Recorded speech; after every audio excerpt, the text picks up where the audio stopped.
Need a light then.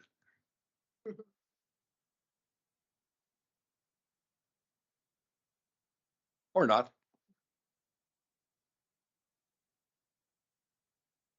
Thank you. Good evening, everyone. Welcome to the regular council meeting for Tuesday, November the 14th.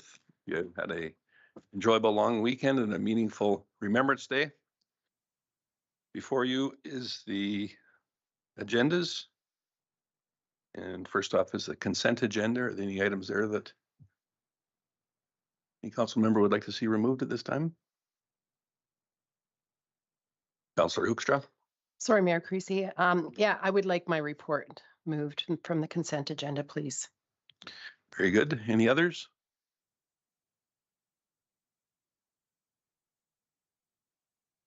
If we could have a motion accordingly, Councillor Dallas.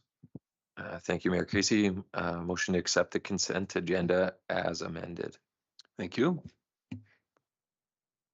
If there's no one else, please go ahead and vote.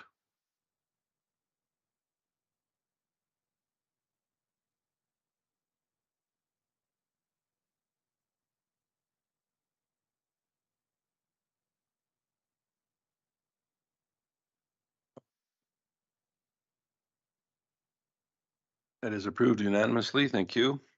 With respect to the overall agenda, anyone?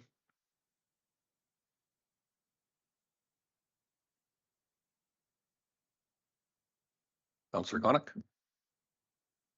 I would so move that we adopt the agenda, regular agenda as amended.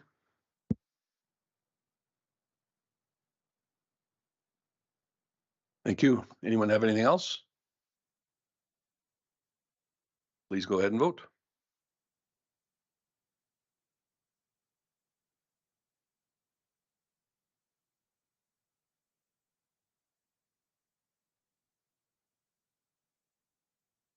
Likewise, that one is unanimously in favor. Thank you. Councillor Hoekstra, you wanted your report removed from the consent agenda. So we'll start with that, please. Thank you, Mayor Creasy. I just wanted to add that I copying and pasting doesn't always work well, so I missed adding that I attended the Police Commission meeting on October 12th. There were no particular items that I wanted to address at this point, but I just wanted to note that I did attend the commission meeting. So noted. Thank you. Any questions from anyone? Very good. Accept this information maybe, or sure. Councillor Hoekstra. Thank you. I move that we accept my report as information. Thank you. And by a show of hands, all those in favor? Thank you. Appreciate that. As you can maybe see from your agenda, we do have a public hearing this evening. However, it is not slated for another half an hour, so we will move into some of our regular business. At this time, under request for decision. And I do not see Amber here, so which item would we like to start with? Director Thompson? Certainly, Mayor Creasy. I would be presenting on the train whistle cessation item on Manager Mitchell's behalf, if you'd like to move into that one. That would be fine. Thank you. I just on my notes here I had Manager Mitchell. That's why I was just looking for her, but it's a recent change. I would think that her superior should be able to handle it. Thank you. In title only. Thanks to council and good evening. So the item before council today is the the partial conclusion to multi-year endeavor by the city to explore train whistle cessation. As reported to council at a previous meeting, CPKC has agreed that 3 of the 5 crossings in Lacombe currently meet the standards required to be eligible for whistle cessation. And with that, administration has advertised in the paper of the intent to pursue whistle cessation at those 3 crossings. And per Transport Canada's requirements, we have advised stakeholders that have been assigned by Transport Canada of that intent as well. And so the final step that is required is council passing a resolution that to cease whistles at the 3 crossings that are eligible. And upon passing the resolution, we'll provide a copy of that to CPKC, and the rail authority will be required to cease whistling at those intersections within 30 days. So it is our recommendation tonight to for council to pass that resolution and to begin the clock and cease whistles at the 3 crossings identified in the report. And if there's any questions, council, then I'm happy to answer them. Thank you. Councillor Conick. Thank you, Mayor Creasy. I would be more than happy to make that motion, given that this is something that we have worked on for a good decade. And I'm very pleased that we've finally gotten to this point and look forward to doing number 4 next year and maybe hopefully number 5. So to that end, I would so move that council declares the use of train whistles to be discontinued in Lacombe at A, the Wolf Creek Drive rail crossing at Brecher subdivision mile 10.64, the 34th Street rail crossing at Brecher subdivision mile 10.04, and the 46th Ave rail crossing at Leduc subdivision mile 18.00, unless of course an emergency exists. Thank you. Thank you, Councillor Conick. So just at the risk of trying to alleviate some confusion for members of the public, the total number of crossings that we have within the boundaries of the city of Lacombe, and how many, I guess, that this hopefully approval will not affect, are what? So within Lacombe, there are 5 at-grade crossings. This, the resolution made affects 3 of the crossings. The one on Wolf Creek Drive, east of Highway 2A, the one on 34th Street, again on the east side of Lacombe, and the one on the south part of Lacombe, 46th Avenue. The crossing at 12 and 2A is not affected at this time, and the crossing at Woodland Drive and 2A on the north end of Lacombe is anticipated to be eligible for whistle cessation next year, following the pathway improvements and associated safety infrastructure that would go with that next year. I appreciate that recap. I expect there will be some public confusion once this hopefully is passed, and then people will be wondering why whistles will continue. And in fact, there are some other processes to go through. And hopefully they will come to fruition, but given our recent communication with CP Rail, that might be a little ambitious. I would expect at this time, but who's to say what can happen in the near future? Councillor Gullickson. Thank you, Mayor Creasy. I'm excited about this too. I think it's a first step. I mean, these are not the crossings that most people are complaining about, but it's a start. And hopefully we'll be able to work to get those other crossings taken care of. I believe Highway 2A and 12 is our biggest issue, is it not? As far as traffic control and problems at that location, and trying to mitigate whatever requirements they need there. So I look forward to Woodland Drive and Highway 2A next year, and hopefully in the near future, Highway 12 and 2A to get that straightened out. But thanks for your hard work, because it's been a long time.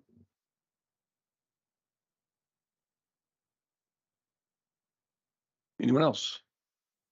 So we do have a motion before us. Does anybody want it read back in record? We're all good on what we're voting on. Please proceed.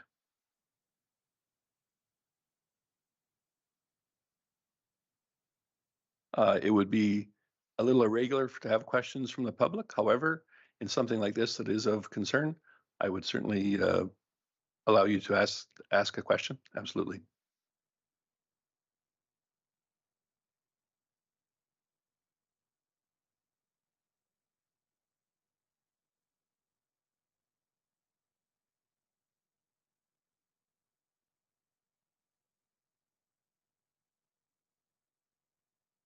So through to Mayor Creasy, with respect to the member of the public's question, appreciate the opportunity to clarify, because it is certainly something that we anticipate will be a matter of conversation in the community. The threshold that is required to achieve whistle cessation is, say, not met with the other 2 crossings. The one on the north end of Lacombe, the city has an intention that has been communicated to CP to install a pathway from the west side of 2A through to the east side of 2A. And some of that work has already started. And because the CP knows that we're trying to attract pedestrians across that pathway, they want to see it finished and done before they'll give it the blessing, as it were, for endorsement. And so we do plan to finish that work in 2024. And so following that, then there'll be an inspection, and then hopefully, as we anticipate, we'll be able to proceed with whistle cessation from there. On the 12 and 2A intersection, the crossing itself, there has been some incidents that CP has on record regarding motor vehicles and trains in the recent past. And so despite the infrastructure being in place to meet the at-grade crossing safety requirements, CP does have discretion regarding its actual incident history to say whether they would endorse a whistle cessation or not. And in this instance, they have not, and they have requested the city explore or upgrade the intersection to prevent those types of incidents from happening again in the future.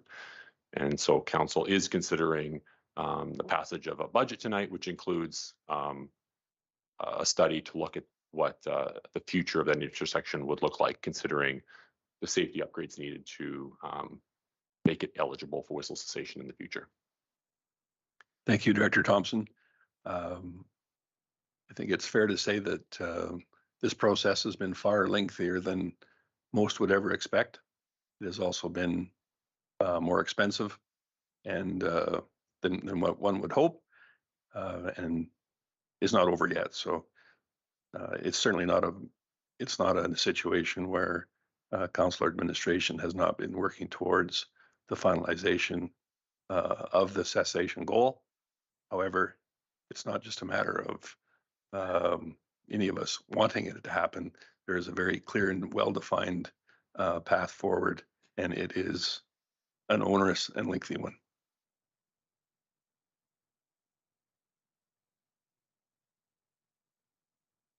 All right, Council, welcome. Thank you.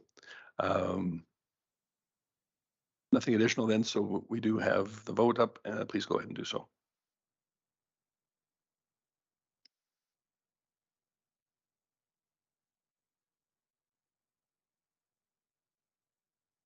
And that item is passed unanimously in favor. Thank you.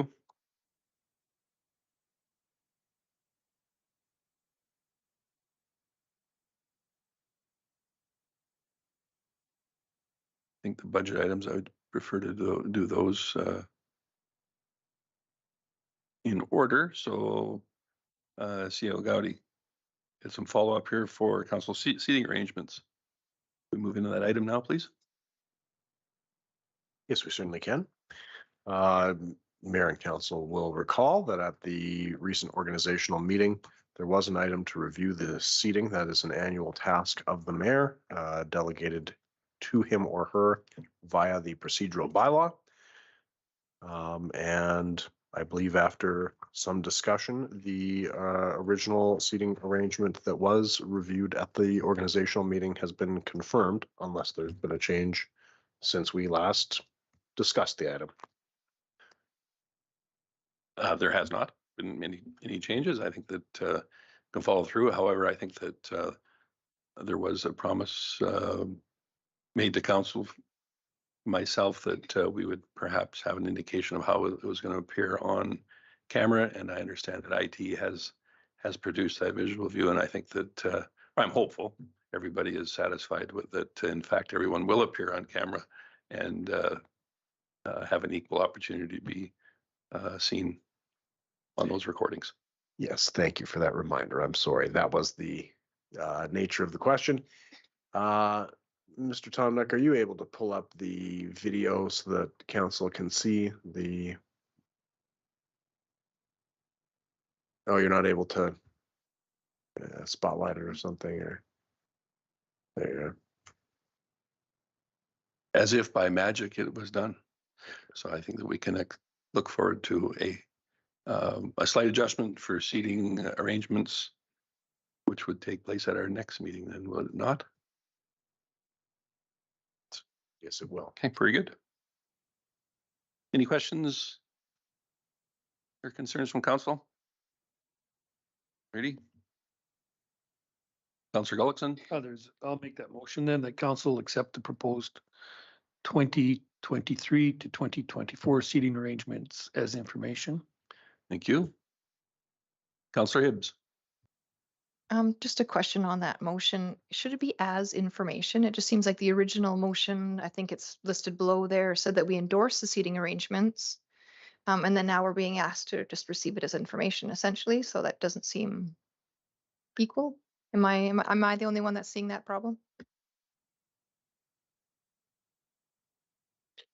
So endorse was used in the original because council's endorsement is necessary for the majority of decisions made at the organizational meetings, including appointments, that kind of thing. But once we reviewed more closely, actually the endorsement is not required for the seating arrangement, and so it is just for information this evening. I apologize about that earlier mistake. no, and I appreciate the adjustment. It is at the purview of the mayor. However, there was some good points brought up from council for that, and I would prefer it was a collaborative undertaking. And seeing there's no one hugely opposed to the changes, it's good to see them proceed as originally outlined. Is that motion before us on our machines or no? Mine doesn't come up until I quit speaking here, so.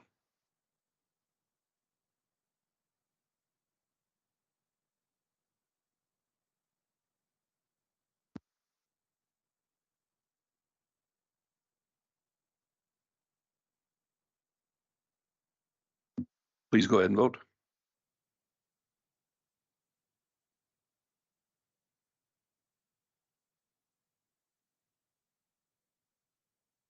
That is in favor, unanimously passed. Thank you.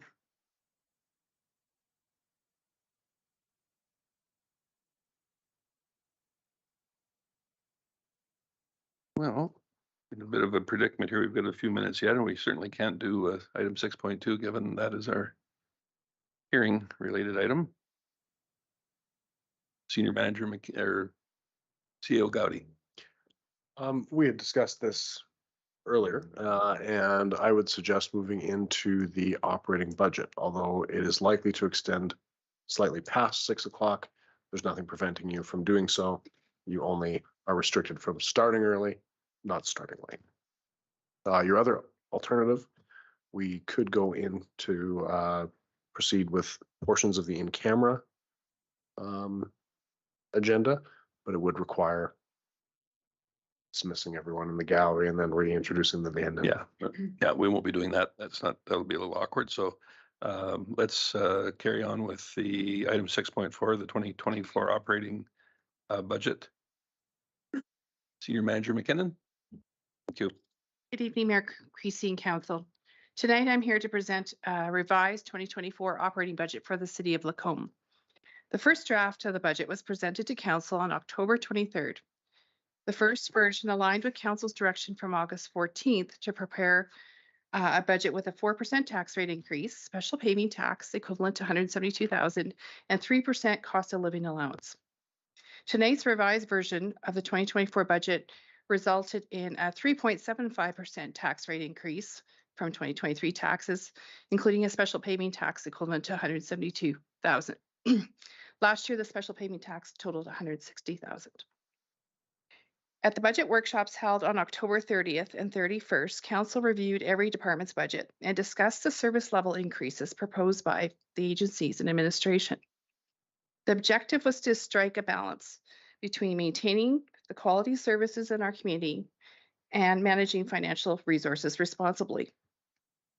The resulting 3.755% tax rate increase includes a 1% increase from increased contribution to the roads reserve for sustainable road maintenance, and the remaining 2.75% helps to offset increases for COLA, increased service levels, and other expenditures.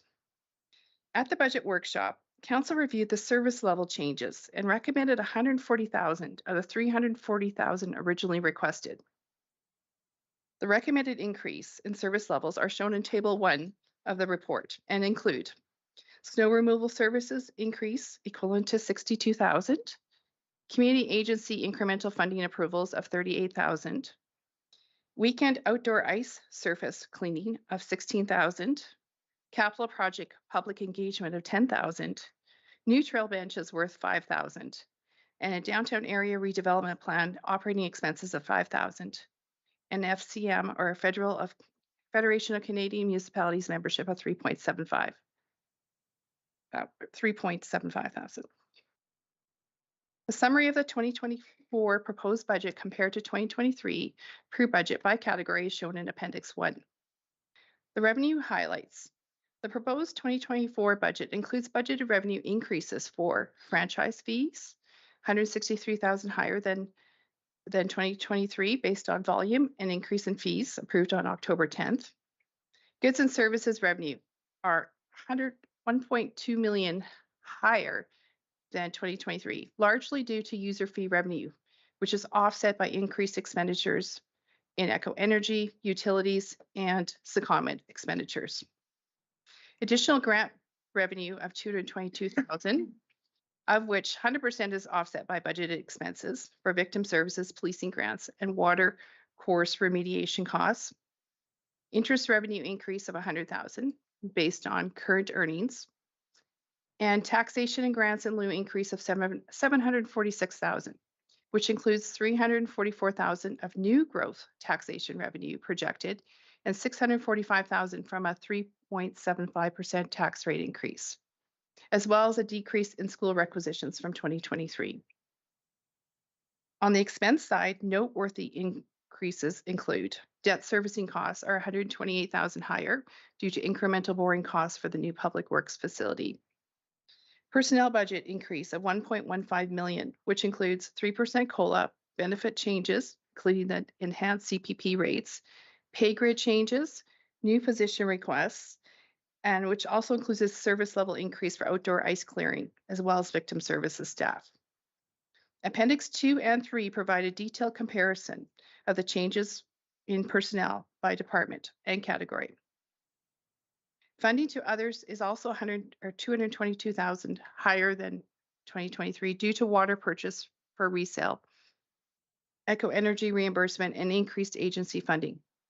Appendix 4 outlines the agency requests included in tonight's proposed budget. The education requisition decreased by 247,000, and this will be reflected on the residents' 2024 tax notice. Utility expenses rose by 134,000, and this is after an adjustment was made to remove the airport building. Goods and services are higher by 876,000. 265 of this is one-time cost for the NG 911 system implementation for police, relocation costs for City Hall renovations, and the purchase of hard body armor for police. Insurance, gas, fuel, and oil, and recycling depot fees are also higher. New costs to the 2024 budget under goods and services include 62,000 for enhanced snow removal services, 73,000 for a pilot fleet lease. Total subscription costs in 2024 budget are 390,000, of which 350,000 are for ongoing software costs. There's a 70,000 increase for UKG payroll system, 31,000 for police subscriptions, and 9,000 for new planning software.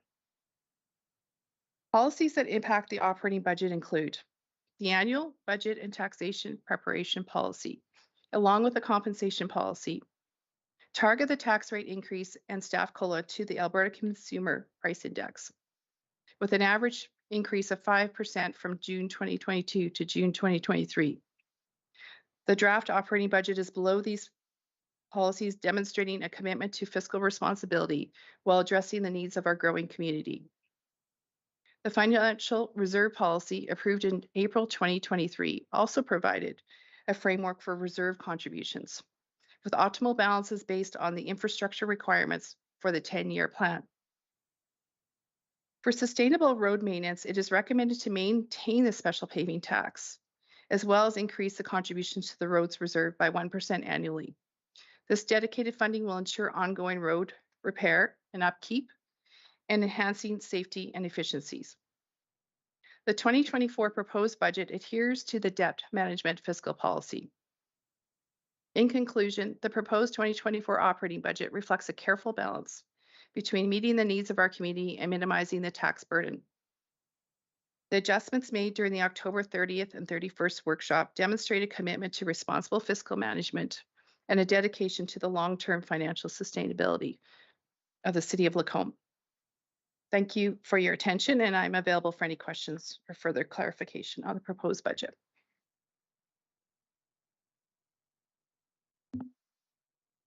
Appreciate that, Senior Manager McKinnon. I've seen a bunch of lights on here, so I'll start out with a couple. One that I was surprised with was the payroll subscription increase, $70,000 a year, so $6,000 a month increase. What is it? What is the overall cost of the software for payroll if that was just the increase? Right, we had budgeted for the payroll system in 2023. It's a partial implementation. So the incremental cost is 70,000. We budgeted about 30,000 in 2023. So 100,000 is the annual subscription cost based on the number of employees at the maximum amount of employees per month. So it's based on, we will be billed based on the number of employees within the system every month. 100,000 per year. Okay.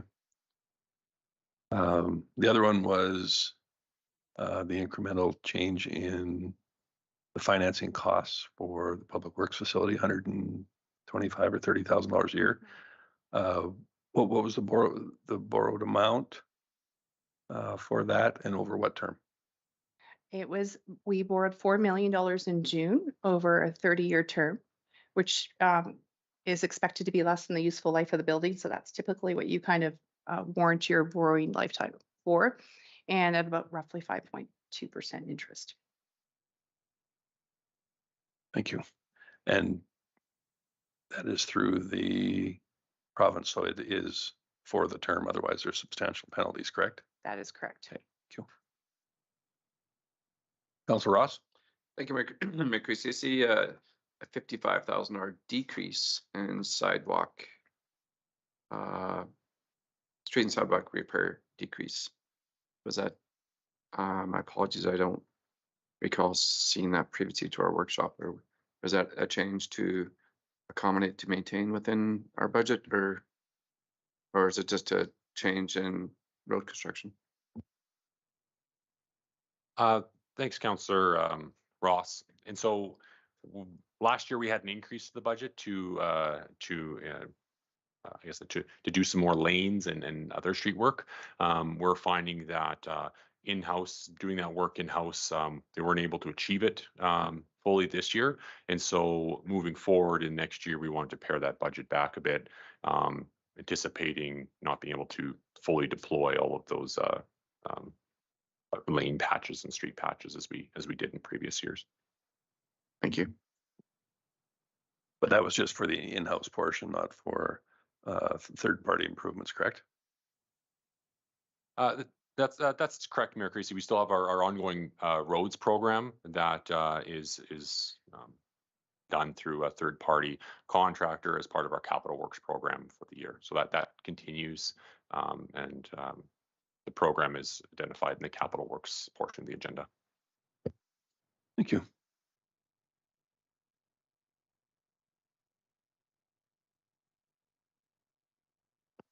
Councilor Dallas.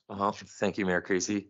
I guess there's not a lot of questions here, and people maybe don't recognize that we have already spent a significant amount of time reviewing this. So it's not that this is just appearing and then just good to go here without any conversation.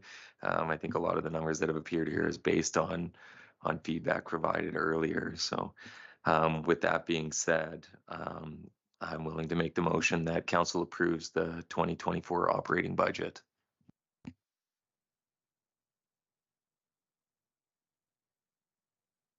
think perhaps there was also hope that included with that was the operating plan, or is that to be a separate motion, C.A. Gotti? They're written as one motion, but if council would prefer two separate motions is fine as well. Okay. But either one is. Very good. Councillor Dawes? If I'm willing to amend that, my apologies. I thought it, just looking at it, thought it was two separate motions. I am willing to make it one single motion if that's acceptable change right now. So the motion that council approved the 2024 operating budget and that council approves the 2025-2026 operating plan. Thank you. Do we have any additional questions or concerns, anyone? Councillor Gullickson? Thank you, Mayor Creasy. I guess I was a little slow to this. I was hoping that we may be able to look at reducing that number, 3.75 for our tax increase to 3.5 or even a little lower. But the motion's on the floor now, correct? You can't make amendments to that, so. It's certainly on the motion, Yeah. or motion, but however, you certainly have, I can if speak there's to that. ideas, Yeah, you speak to it. I would like, I think to drop it to 3.5 would be certainly more palatable to the public. And I think it's around $40,000 worth of funding to find from all of these different areas. I think it would be easily enough done. And I was hoping to look at that, but yes, we're in a position to have to vote on this. That's my fault for not being faster.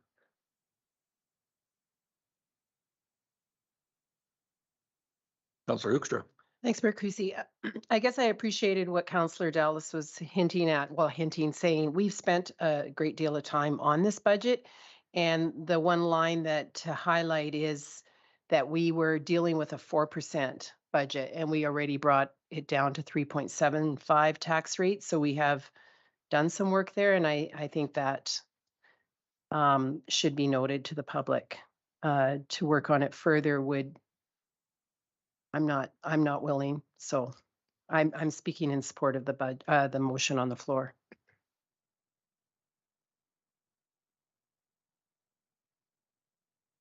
Anyone else?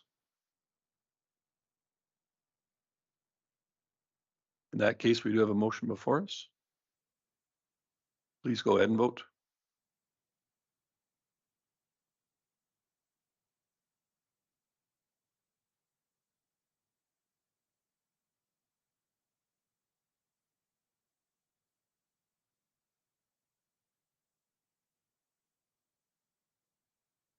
And that is approved by a margin of 6-1. I believe it was Councillor Gullickson voting no, the rest in voting for. Thanks, everyone.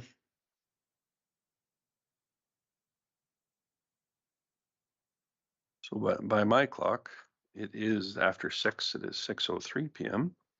So we will move into our public hearing. At this point in time, and as mayor, I declare the statutory public hearing for bylaw 400.50 now open, and the hearing is held pursuant to sections 7, 8, 230, 606, 640, and 692 of the Municipal Government Act 2000 as amended, and request our legislative coordinator to confirm the purpose of this public hearing, that the statutory public hearing notice was advertised in the local newspaper, and that any written submissions received and not included in the public hearing agenda package are now read into the record. Thank you, Mayor Creasy and Council. The purpose of the public hearing is to allow the general public to provide input to the proposed amending bylaw 400.50, given first readings October 10th, 2023. Bylaw 400.50 proposes to amend land use bylaw 400. If approved, bylaw 400.50 will rezone lands described as the west half of lot 31, plan RN9, also known as 5332 50th Avenue, from residential detached district R1 to residential multi-unit dwelling dwelling district R5. Per section 606 of the MGA, requirements for advertising, a public hearing notice was advertised as shown on page 66 of the agenda in the Lacombe Express Thursday, October 26, 2023, and Thursday, November 2nd, 2023. Mayor Creasy and Council, 4 written submissions were received and are all included in the agenda package, and the city received 2 registrations from members of the public to speak this evening. Thank you. I'd like to remind all persons giving oral presentations are to clearly state their name, and presentations are to be brief and to the point. The order of the statutory public hearing presentation will be as follows. First off, the development officer or designate, followed by those in favor, then those opposed, and finally, any person deemed to be affected who wishes to be heard. So at this point, I would call on our development officer.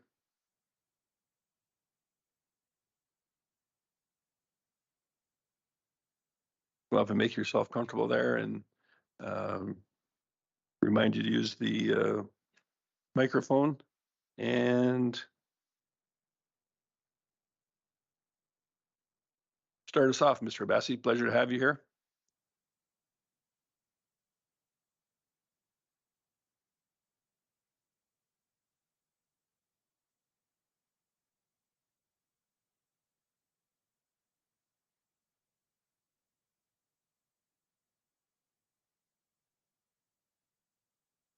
Thank you, Mayor Creasy.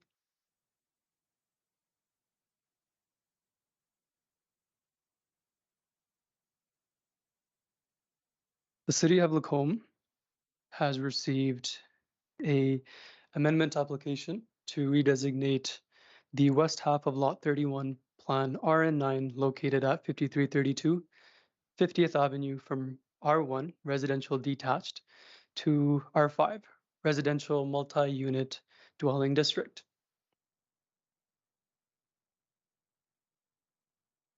The subject parcel was a formerly detached home.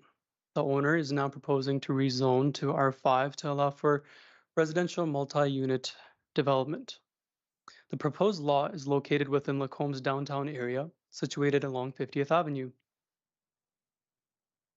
The subject site is located outlined in blue.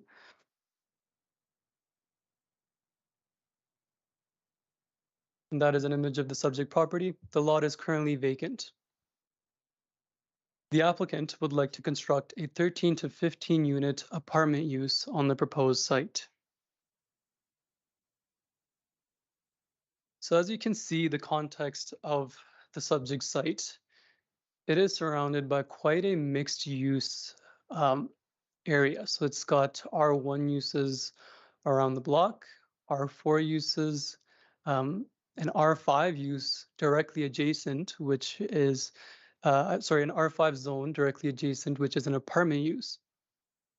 It has also got highway commercial C1 and community service zones all within a block. The subject site is also within walking distance of commercial businesses, medical services, and grocery stores. Under the land use bylaw requirements, administration had done a previous preliminary review, and it was determined that there were no major concerns at this point in time. Against the development standards, it was deemed that up to 15 units could be accommodated on the proposed site.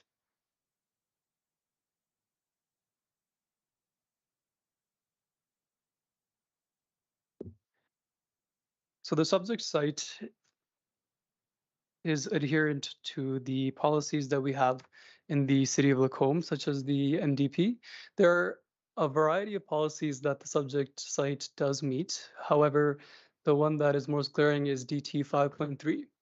This policy is specifically within the downtown area. And DT 5.3 specifically supports opportunities for redevelopment in the downtown area, specifically for residential areas, to diversify the housing stock. And this amendment does exactly that. Under the DARP, Additionally, the site, if it was approved and constructed, it would have to comply with this regulation that would affect factors such as exterior design, parking location, fencing, setbacks. So the design aspect of this amendment would be met as the exterior of the building would have to comply with the DARP. Now, this area was formerly designated under the Heritage Places of Interest list. However, following demolition of the single detached home on the site is not designated or included in the heritage inventory anymore. However, a recent heritage document did identify the subject lot as a potential historic area. So with that said, if this this amendment was to go through, administration would like to point out that they would work with the applicant on the design phase of any future development on this parcel. This would be done to ensure that any factors that affect the historic character of downtown are adequately met. Now, regarding site suitability, this site is location-wise, it is central, it is in downtown, it has access to amenities. Regarding the building design, it will need to adhere to the DARP, which has quite strict regulations in certain aspects. One certain factor that I would like to bring up is the building height. Although it is an apartment use, it will be limited to 2.5 stories as within the DARP. The R5 use traditionally allows for up to 4 stories. However, the DARP takes precedence in this case. Parking will be addressed at the time of a development permit application. And lastly, regarding traffic. So the proposed use, which is an apartment use with up to 12 to 15 units, it was reviewed against a study that was conducted in 2021 in respect to the rear lane traffic. And the design capacity of public lanes, as outlined in the community design guidelines, is up to 500 vehicles per day. However, the estimated count currently is at 230. So if the proposed use was approved, it would bring the total estimated traffic up to only about 60% of the rear lane's design capacity. With that said, I would like to acknowledge that it is still important to highlight that the adjacent landowners and the residents may feel that traffic is busier in the rear lane due to future residents of the redevelopment property utilizing the lane during the morning and afternoon peak hours. Before council, there have been 3 options placed before them. One is to approve the amendment and address any future concerns through development permit. The second is to bring this application and review it at a later date to see if there are any additional constraints that we can add, such as the number of units and limiting them, or the building height once again. And lastly, the third option is to review the rezoning request. We would like to recommend that the council gives second and third reading to bylaw 400.50 as amended. With that, I would like to conclude my presentation. Thank you. Thank you, Planner Bessie. Appreciate that. And as I stated earlier, I would ask that those wishing to speak in favor, please feel free to step forward.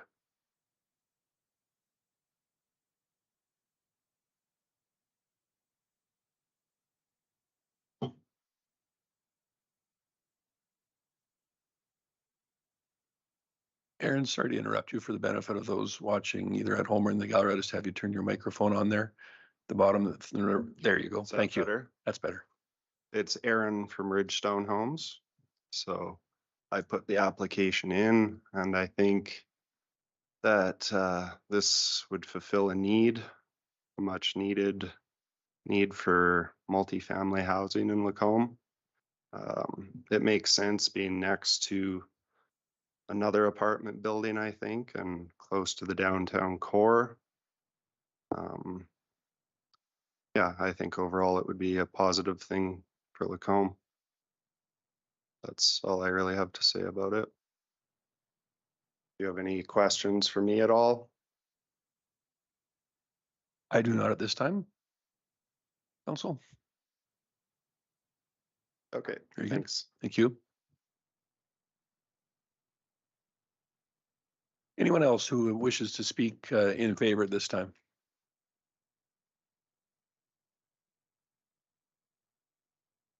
Pardon me?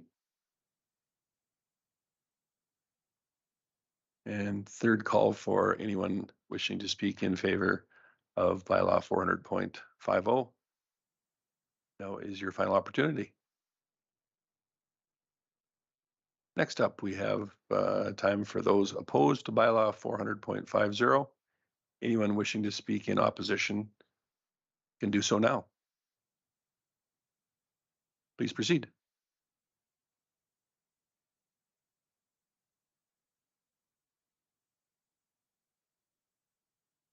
Hello, my name's Dean Anderson. I live across the street from the proposed lot that's to be rezoned. And I take a look at the vision statement behind you.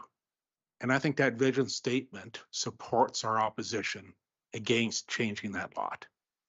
Like, nobody drives into Lacombe without admiring the houses up and down the street. It's a hallmark of this community. And to have a reason to build another apartment building because there's another apartment building beside that, well, then you could just, keep going down the road and turn all the former homes into apartment building going on into the future. And this is a decision that has like a 50-year impact and a negative impact. We have a character that's admired by a lot of people. We don't want to live in a community that looks like Black Falls. So it comes down to, preserving and encouraging people to live along that road, to invest in their properties for the betterment of the character of Lacombe, for today, tomorrow, and well into the future. That's about all I have to say. Is there anything else? Sure. That's completely up to you, sir. Okay, and also for the record, I think there's something like 4 submissions, but I did collect 13 signatures against this change as well. So I don't know if that was accepted, those signatures, or not. Thank you. We will certainly find out if in fact it has. Okay. Thank you.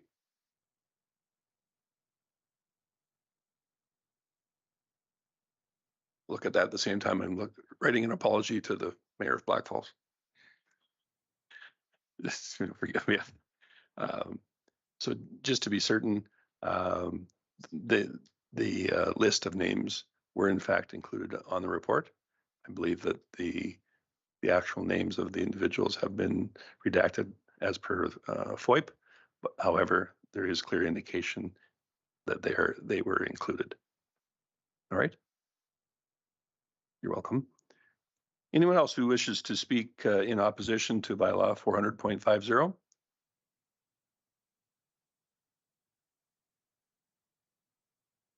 Oh, you're beaten to the punch. My name is Candace Campbell and I live across the street and 2 down. And then I also have the property across the street and 3 down from the lot.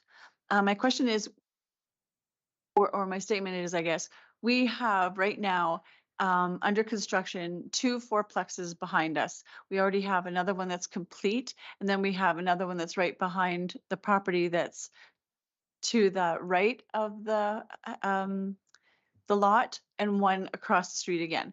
We have had so much building and so many multifamily units built on the street behind us, which I believe is 49th, that the congestion and the traffic is crazy. And I did call when I got the letter town hall and asked, so what about parking? What about the congestion that's going to happen? We have nothing but 2 apartment buildings on 49th with duplexes, fourplexes. I believe that it's congested enough. Not only that, right across or next to the Andersons is a building that is going to be coming down and hopefully another beautiful home coming up. If the change is going to be made to this lot, will that encourage the lot across the street next to the Andersons also being made into a multi-unit?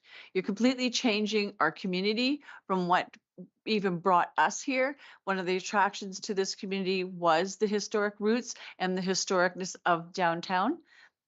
I also believe that within 10 years, when you have that much congestion into an area, it becomes less desirable. I'll just put it that way.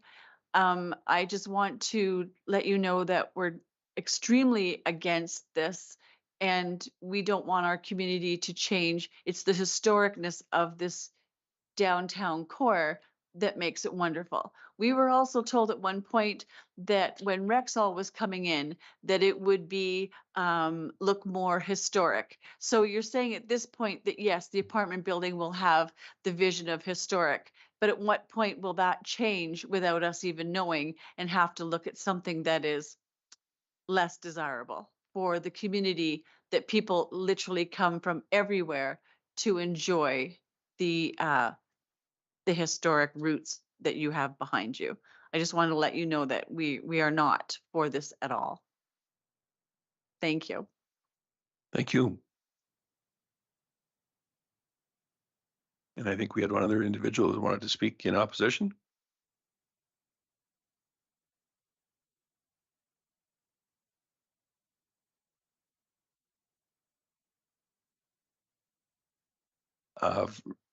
Right now, I'm just calling on people that are opposed.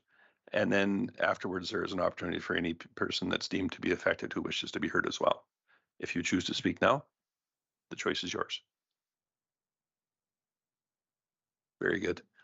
I'll just have you turn on your microphone and state your name. My name is Barb Walker. I'm also speaking for my husband, Glenn Walker, who told me he would try to be here, but he's coming back from work. So when I use the word our, it just means the two of us. There's only two of us left in the house now with an old dog. Lacombe prides itself on its beauty. We've heard that lots here tonight. All the lakes, all the trees. I mean, our very symbol of Lacombe is a tree, and especially our beautiful downtown. You guys are Lacombe's caretakers. Thank you for doing this work, and thank you for doing it with the care that you do. And thank you for listening to all of us tonight as you do your job. This rezoning will have a negative impact on downtown Lacombe. My neighbors have spoken about it here. You have read letters about it. I will let them speak for that. I absolutely agree with everything that they did say, but I'm going to talk more about the personal part. They spoke to the community, to the drawbacks to the community at whole.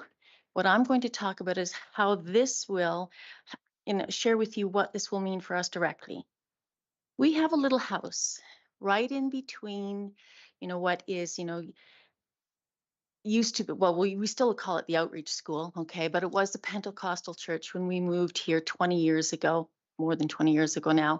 And so right between that and between this empty lot, that is us. Our yard is very full of apples and raspberries, Saskatoons, crab apples, more raspberries. Oh, so many raspberries. We have a small garage out front in which I have to back out onto Highway 12. But anyway, that's another story. And a bigger one facing, of course, the alley in the back. We love our home very much. We try to be good neighbors to the folks around us, as do the others. Like I said, when we chose that home more than 20 years ago, it was right between the Pentecostal church and a much even older home. That church, of course, has now became the outreach school for a number of years, and now it's empty. In my opinion, it's big and ugly, but timing. That house is very, if you just want who you are. My name is Glenn Walker. I am the spouse of Barb. She speaks for both of us. Thank you. All right. The church became the outreach school. It's now empty. As I said, it is big and ugly, but we knew that this place was there when we bought our home. on the other side, that older home that was there, it had a lot of renters in it, a great variety of renters, but we always supported who lived there. We were good neighbors, again, sharing the raspberries with all the little kids that live next door. When this, of course, it's been torn down since. And if this empty lot is replaced by an apartment building, it will absolutely be detrimental to us. First, the back alley. I realize that the numbers say it's only 60%, but that person has never tried to back out of my garage into onto that back alley. The city cannot keep up with the potholes that are on that poor thing because we do have a lot of traffic. It will become more dangerous as more people are right there.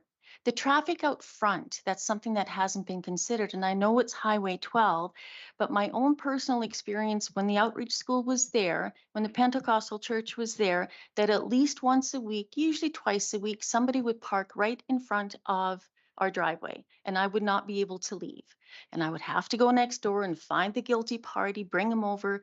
It would really, really fill up in front. And I know now, with that new building that is being proposed, the new zoning that is being proposed, and when the outreach building does get sold and repurposed to a different use, the parking along there will be detrimental. And it will be detrimental not just to me personally trying to back out onto Highway 12, but into anybody trying to cross the street. It is a dangerous area, so that is another factor.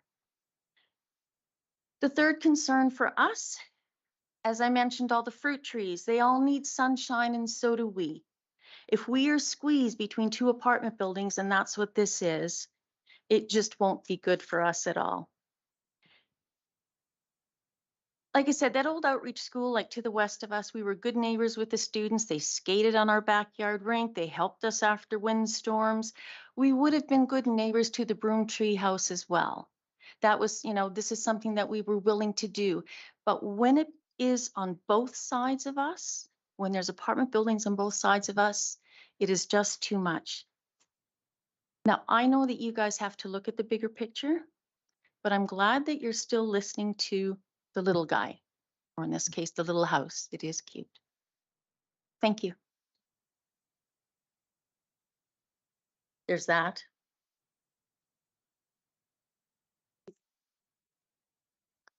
Thank you. You get to, okay. So I would just ask for some clarification. The last speaker suggested that our house was going to be between two apartments. I was under the impression from our initial presentation by Planner Abbasi that this development was next to another apartment building. Is that correct?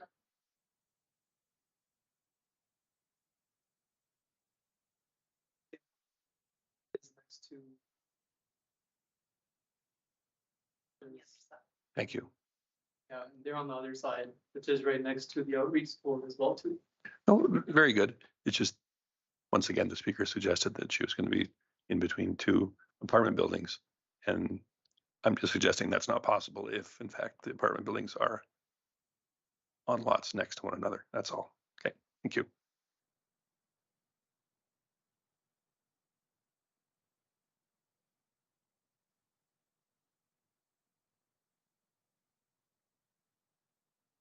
Perhaps that was maybe where the confusion came in. Yeah, thank you.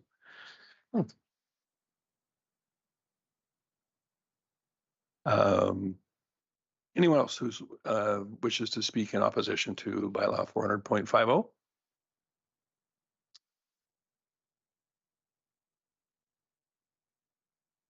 Give one more call for anyone wishing to speak in opposition of this bylaw 400.50. This is your final opportunity to do so. Seeing none, we will move into time for any person deemed to be affected who wishes to be heard is welcome to come forward at this time. Not seeing a lot of takers on that offer either. But I will give one final opportunity for any person deemed to be affected who wishes to be heard regarding bylaw 400.50.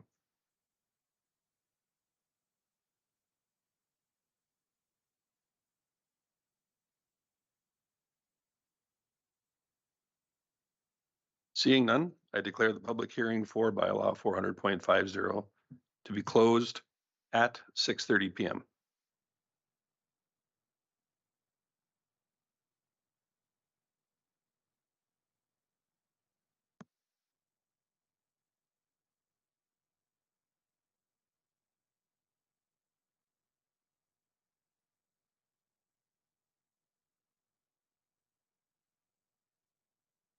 And with the public hearing being closed, I think we can move back into our agenda, section 6, request for decision, and move into item number 6.2, bylaw 400.50 land use bylaw amendment, redesignation of said property at 5332 50th Avenue. Planner Bassi, the floor is yours.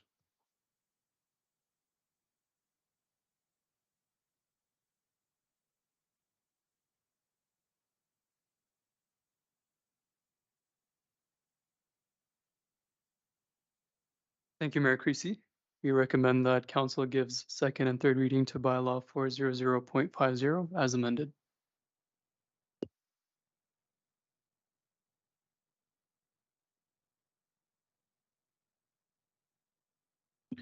That was certainly short and sweet. CEO Gowdy. Thank you, Mayor Creasy. So it's great to see people come out and speak to the rezoning consideration. I know council is open to that kind of input. I'm always interested to hear how people interpret, in this case, our vision, the city's vision. A lot of the discussion focused on the historic component, growing from the historic roots. But of course, there is the component as well of being a vibrant, thriving, and welcoming community. Thriving to me means economic viability, a community that can pay for the infrastructure that's required to meet its growing needs. Affordability is intrinsically tied to economic viability for a community. And when I look at being a welcoming community, one of the things that Lacombe has to welcome newcomers to the community is an affordable standard of living, a high standard of living, and certainly one that does have historic character and does have beauty. The community is a beautiful community. But I think the use of the beauty and the historic arguments is actually a bit of a red herring here, because of course there isn't a historic home there. It's a vacant lot. Beauty is in the eye of the beholder. As one of the presenters said, they consider one of the buildings next to them ugly as it is right now. And it was built, of course, to the same character standards that those character homes were built, and that any rezoned property that exists there will have to meet. So I would say certainly the input you've heard is valid. It always is valid and relevant. But I would ask you to focus on what are those impacts to the infrastructure of the city? What are those impacts to the quality of life for the nearby residents in terms of back alley impacts, roadways, and the perceived impacts of the development of an R5 or R6 property in the area? Between a quarter and half of the city's properties right now are within 100 meters of an R5 or R6 property, and you don't see these extreme negative environments developing around those properties that I think sometimes are feared when one is being developed. I think there will be negative impacts to nearby residents in terms of traffic in the back alley, traffic on the roadway. But I don't think that they're unreasonable expectations for older homes within the core of a community's downtown. So with that, I would repeat what Planner Abbasi has said and ask the council consider giving second and third reading to this bylaw. Thank you, CEO Gowdy. Councillor Hoekstra. Thanks, Mayor Creasy. This has given me sleepless nights. I'll be really honest with reading this one. We had an opportunity a number of meetings ago to rezone an area for an apartment building somewhat similar to this. not in the historic downtown. I get that. But I voted against it, and I have since spent a great deal of time in conversation with people about a whole variety of subjects as it pertains to a city councillor.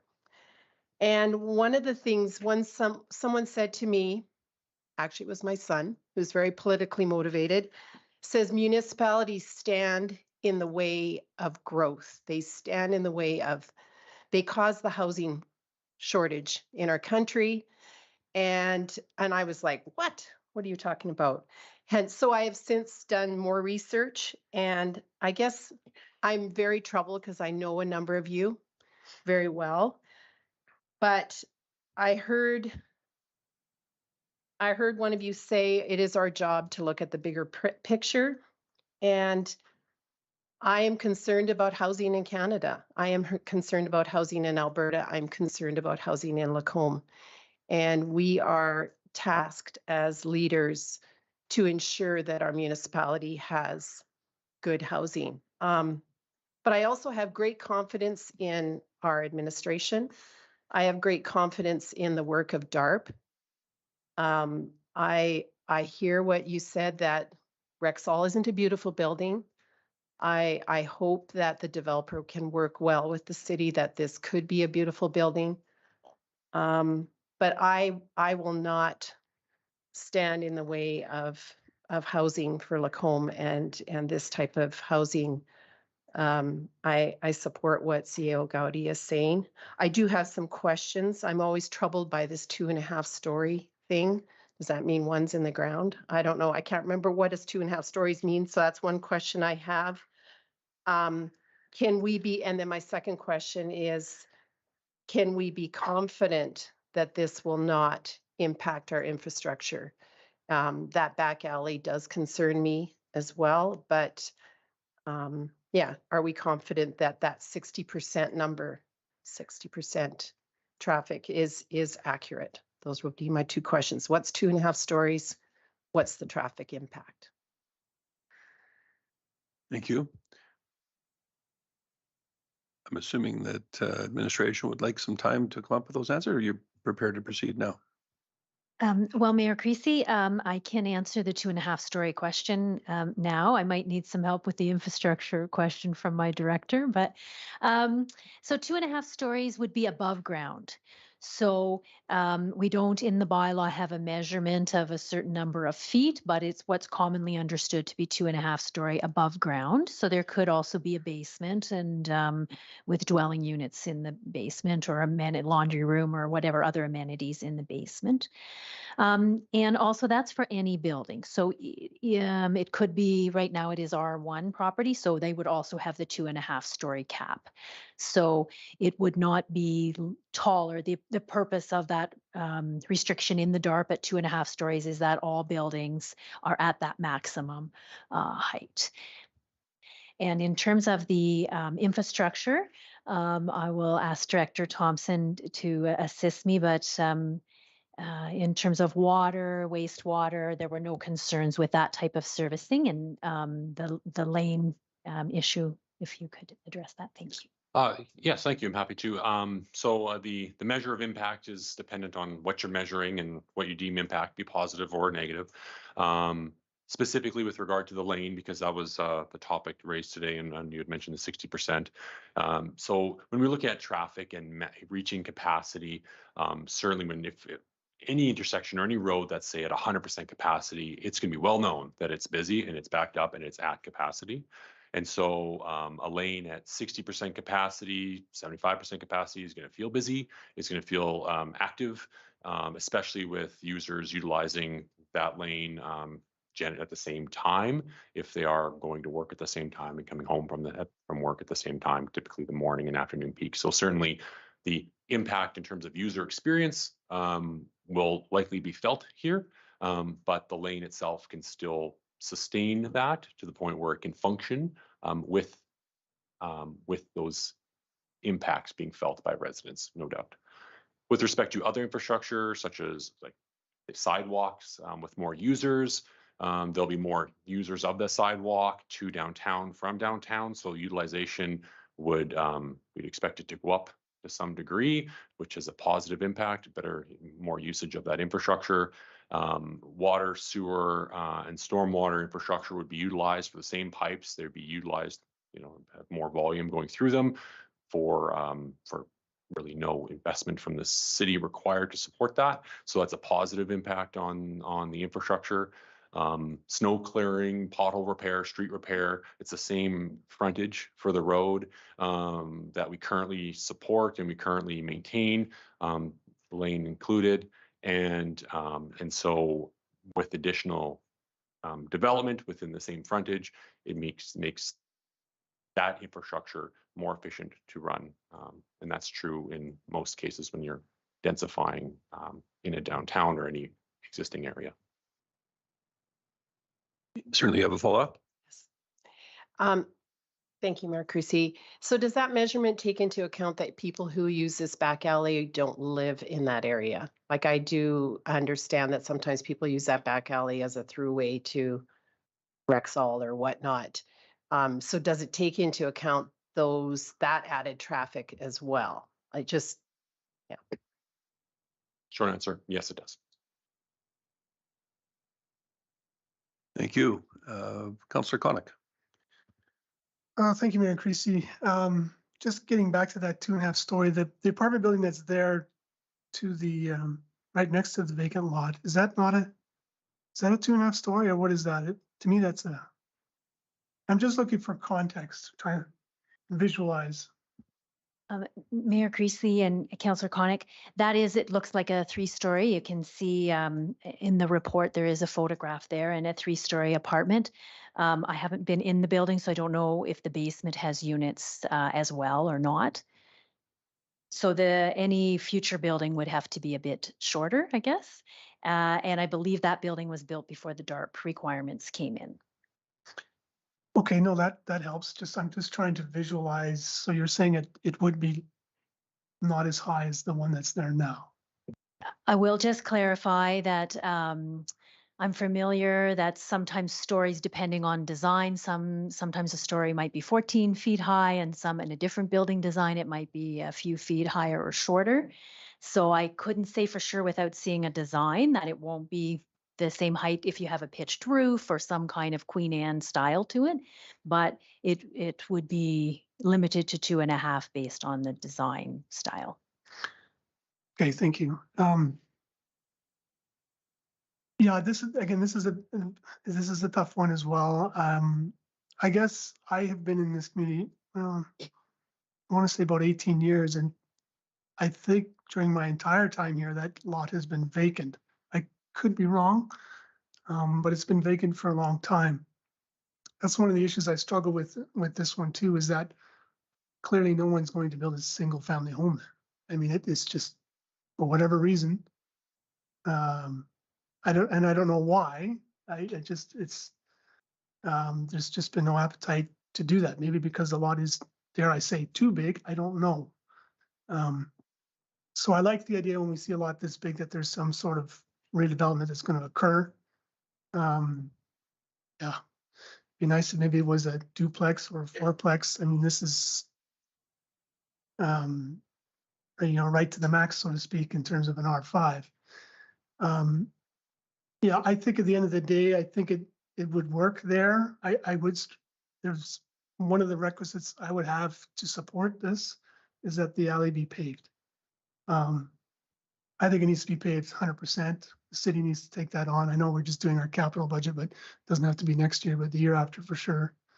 I think, just if this goes ahead, that alley needs a proper retrofit because to sustain the amount of vehicles, as Councillor Hoekstra alluded to, it's not even those that live there. There are people who travel down that lane strictly to get to Rexall. So, and I know that's been accounted for, as you mentioned, Director Thompson, but I think that because we've seen these same concerns before. We've talked about the outreach or Pentecostal church, whatever you want to call it, for redevelopment. That came up as well, that alley could not handle the capacity there. And who knows what will happen with that site as well, that, whatever may come to pass there, there'll be demands on traffic as well. So I would Well, not reluctantly, I think I would be in favor of the apartment, but that back alley must be paved as far as I'm concerned. Thank you. Thank you, CEO Gowdy. I'm always hesitant to contradict a counselor, but I know you'll appreciate the information that in July 2018, the home did still exist there. So I think it must have been a different lot that you're thinking of. But I also wanted to just maybe clarify planner Hackett's comments. I believe that is a 2.5-story apartment beside, where the lowest story is halfway into the ground. And so you'd come back into the apartment, there'd be a split stairs up and down.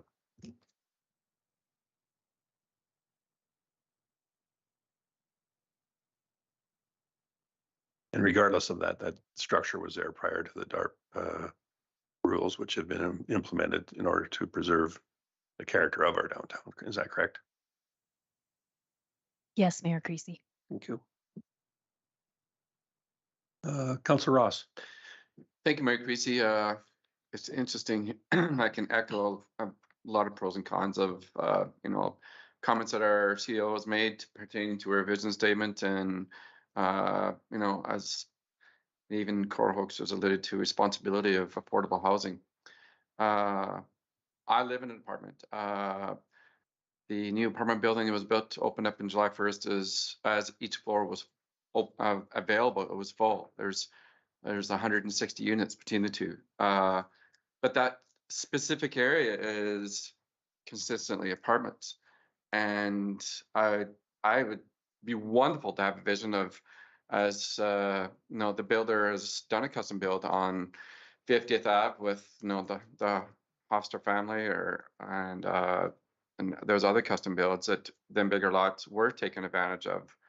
It's consistency. We're going to have other demolition of these other residents that are going to once again come forth to us, possibly with the same proposal of more apartments. And it's just, I just feel as council, it will be easier to be consistent. When there is a bigger parcel of land, go ahead and build a 40, 50, 60, 80, 90 apartment building in that specific area that is consistent with apartments like, or I was a previous resident in Henders. You drive into Henders, there's townhouses and duplexes. You turn right and it's more duplexes. It was consistent for the area. And I just feel we're going from beautiful houses, as one speaker alluded to earlier, that I know that specific residents or some other new builds in the last 3 to 5 years.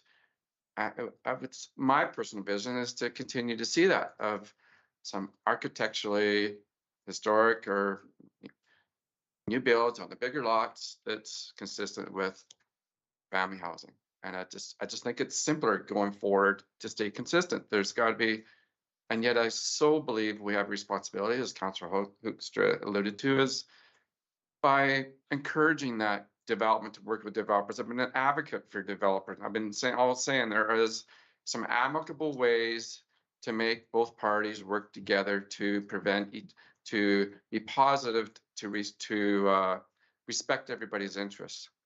But I'm not in support of this. There's got to be some other areas that, and yet I hear from seniors in my own apartment building, I'd rather be downtown. I'd rather be downtown so I can walk. But yet, I think there's other areas that would be more suitable than changing the consistency of 50th Ave to be apartment buildings. And it's really, really hard to make decisions. But I always believe, kind of the old school saying, location, location, location. I just wished it was a different area that was more like, this is a tough one. But I'm not in favor of this. Thank you. Councillor Dallas. Thank you, Mayor Creasy. I can only think of one other instance in the past here that I've had to deal with, and even thinking about this one, it kind of makes my hand shake wanting to make a decision on it. We're presented with a development that has opposition to those by those closest to it. These are never easy decisions to make. as they truly involve viewing big picture, and we cannot know the outcome, only predict it. I cannot say that the members of the public are wrong because there's no way to know if they are wrong, and what you know in your own personal area is right, and you know what's best for you. We just have to take that into consideration and then also look at what's best for everybody, which is difficult. It seems staff have addressed many concerns, and we can work towards improving other pieces in the future through the development permit and conditions. Some of the things we have objections are based on congestion, and yet we live on a main highway through a growing city. Communities require change, and simply saying just put it in a new area doesn't work and doesn't result in positive change. I have an excerpt here from an MP who likely aligns with the majority of federal voters in this community. I can't speak for those in the room who vote, but we can assume based on our current representation. And so this came out in September, and this was addressed towards Calgary, but these are going out to communities all across the country. And this is Scott Aitchison, MP, and he is the shadow minister for affordable housing. And so the one line in here is, the housing crisis has highlighted a growing divide in Canada between those who have a home, a good job, and a secure retirement, and those without. Between those whose home value has skyrocketed over the past decades and those who have lost all hope of entering the market. And so that's just one piece of a letter that's been sent, but we have a responsibility to provide affordable housing to those, and we have a responsibility to put it in areas where it can be best utilized. And in our downtown core, near amenities, near schools, near shopping, that is one of these priorities. And I feel we have missed out on this in previous decisions, and I don't want to be a part of that again. So thank you. Thank you, Councillor Hibbs.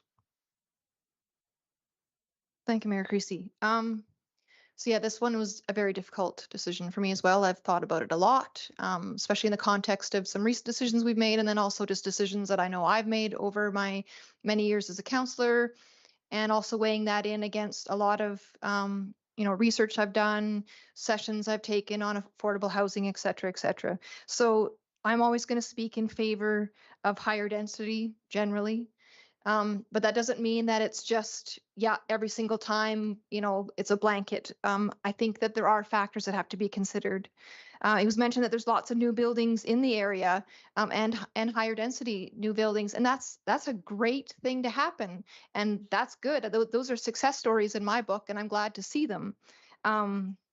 That's not necessarily a for or against this project specifically, but I think that is worth mentioning, so that when we are having this talk about affordable housing, I just want to say that, there are strides being taken in this community, and they're not just all located in the peripheries of the community in the new areas, that it is happening, in an established downtown area.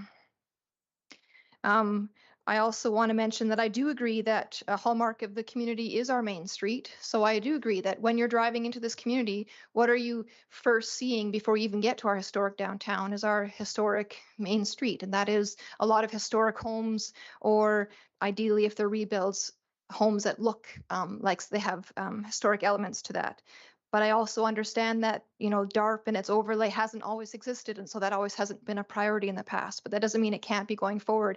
If you were to look at what downtown, our historic downtown looked like, 40 years ago, it was kind of ugly. It didn't look like it does now. And that's because somebody with vision back in the day said, we want to reclaim our downtown and make it look historic and beautiful again. So another thing is, once some of these things are done, they can't be undone. And I think that's really important for us. It is for me anyways, to always remember when I'm making decisions. And I also don't want to penalize developers, because obviously we need them to be continuing to invest in our community. But I also want to recognize that when you purchase a lot, it's zoned as something, you're taking a chance. If you're buying an R1 and thinking, I'd like to develop this as an R5, it's precisely what's happening here today. You have to go through a hearing. So it's not a done deal. It's not a for sure thing. And I do appreciate that administration spoke in favor both in the presentation and also through the CAO. I get a lot of the argument for proceeding with this development as presented. I would agree largely with a lot of those things. But the one thing that holds me up here is the unique location of this, simply because it is Main Street. It's not even one block over from Main Street. It is Main Street. So I'm having a hard time wrapping my head around the idea that this should be R5.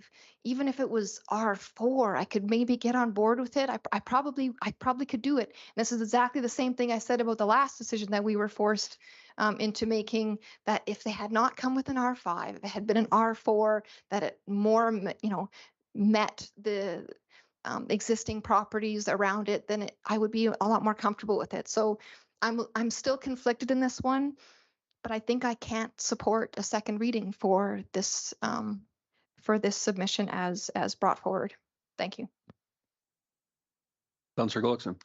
Thank you, Mayor Creasy. I have similar issues with this problem too, as the rest of the council has. I would really like to see that alley paved if this goes through. I mean, I think that's a really important factor. As far as going to R5, excuse me, I agree with Councillor Hoekstra. I would like to see it R4 and maybe even an 8-plex unit in there instead of a full apartment. But we do have a responsibility to support our community as far as affordable housing goes. And it is a crisis here too. People don't realize how important that is. Councillor Ross addressed his issues up in his area and showing what the need is for apartments in our community. So to be honest with you, I'm still on the fence on this, and it's about 5 minutes away or less from a vote. So it is hard for me to go to R5. But we do have to address our housing issue in the community. So currently, I'm going to support this, but my mind might change in the next few minutes. You never know. But it's a tough decision. Thank you. So, in fact, it is a tough decision. A lot of things to be considered. I am thankful that we have many people in our community who choose to live on larger lots and heritage homes and do a very good job of taking care of them. I truly am. The simple fact of the matter is, not everyone who lives on a larger lot in a heritage home falls into that category, and some of them fall into disrepair and end up in a dilapidated state and are demolished. What we choose to put back in those lots is the question here. Alongside of those people, I'm also very thankful for developers who are willing to put forward quality projects in our community that meet a variety of housing needs, of which Lacombe has many, just like every other community does.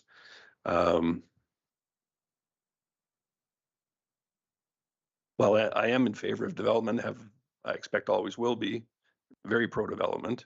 It has to be within reason. And in saying that, I do look forward to seeing a design and making sure that it does fall into a category suiting of the DARP area and to fulfill our vision for the community. So I will be supporting this at this point, at the risk of offending several individuals here in the gallery, of which I know many. I do think it's the right decision for our community overall. Is it necessarily a perfect decision for those who live extremely close? That one's not quite as easy to answer, and I expect maybe not. In saying that, I think that we do have some work ahead of us coming up with a suitable design and perhaps addressing some of those infrastructure items that have been talked about, whether it's alleys and whatnot. In saying that, I don't think there's any expectation that there is a magic trigger development that has to pay for all the infrastructure in any given street or alley. So I look forward to seeing what administration comes forward with some sort of a plan to perhaps facilitate such an improvement and what that might all entail. That might be one of those double-edged sword situations where the residents of a given area are not necessarily pleased with the outcome. But there's one mechanism I know that'll certainly be presented to us for that type of an improvement. And in that case, everybody gets to pay some. So the short of it is, I will be supporting this in the short term, or in now rather, but in the long term, I look forward to seeing the design before final approval and making sure that it meets the obligations as set forward by our DART plan, who have a bunch of very well-meaning individuals, as we have on our planning and development team, who will ensure that this is fitting for that historic area of so close to our downtown.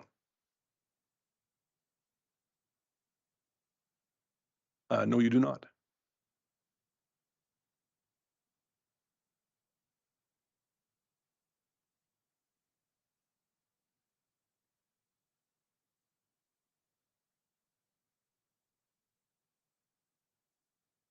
I expect there are probably lots of questions. However, this is not the forum for that.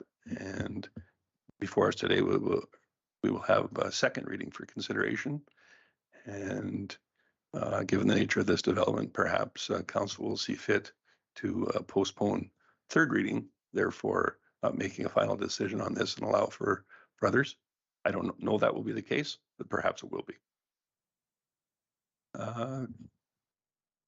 Councillor Gullickson. Thank you, Mayor Creasy. That's the point I wanted to make here, is that this is second reading. It's not the final decision on this. It's getting there, but there is an opportunity for us to make sure certain things happen before we do the next reading. Is that not correct? That is correct. Any councillor does in fact have the authority to bring into reading the third and final reading tonight. However, you are correct that this is in fact is for second reading consideration at this time anyway. Councillor Dallas. Thank you, Mayor Creasy.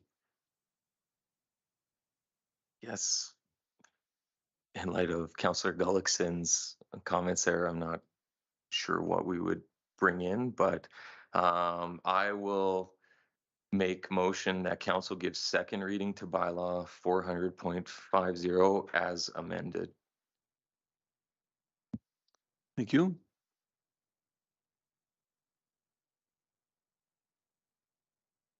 That answers that question. Councillor Hoekstra. Thanks, Mayor Creasy. I guess we can't task that there is a change to this bylaw in order for it to come to third reading tonight. I sorry, maybe that wasn't very clear, but Councillor Gullickson did say that before we do third reading, we can ask for some changes. Did I misunderstand that? Isn't that kind of what?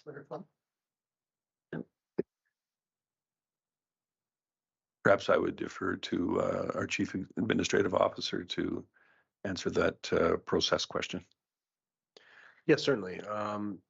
You could either ask for changes prior to second reading, second reading on the floor, but you could say, actually, I'm proposing to table these until such a time as I can review changes that require it to be a blue apartment, or whatever you may see as suitable. Or you could pass second reading tonight and then say, well, I'd like to see before third reading one that requires the apartment to be blue in some way. Now, I will say it's more difficult than I'm sort of casually saying here, because this is just a rezoning, and really the stipulating what color the apartment ought to be should come at the time of applying for a development permit for it.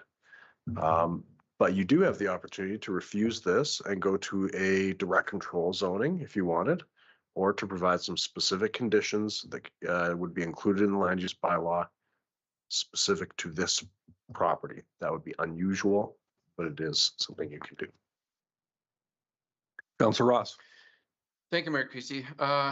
You could look across 50th Ave and see some comparable size lots in the future of hypothetical possible demolitions. And I'm hearing from some very confusing direction that's could, to both the, all due respect to the community, the developer, discussion tonight, to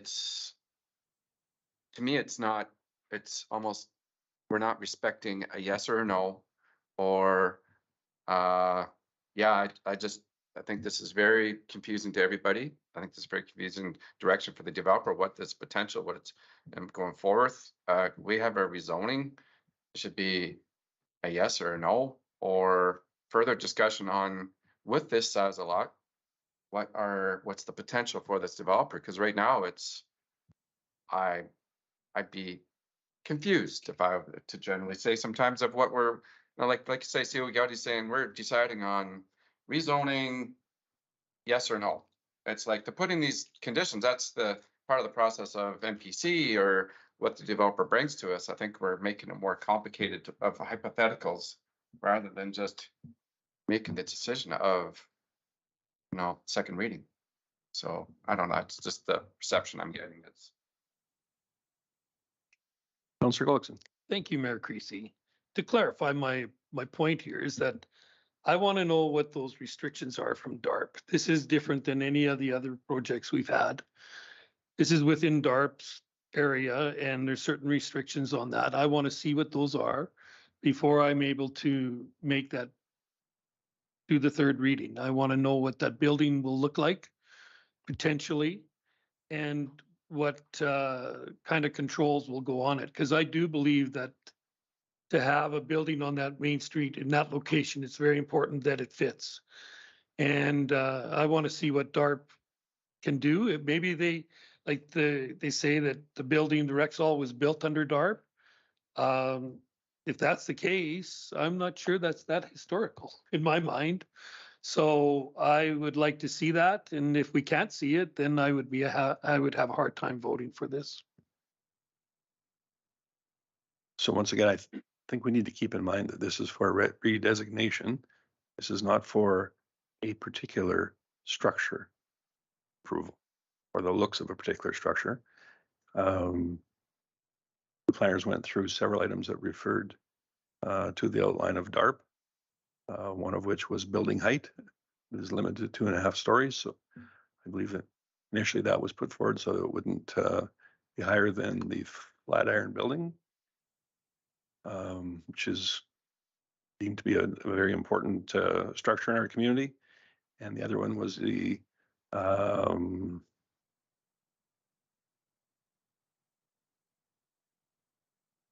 I've lost my train of thought what the other item was.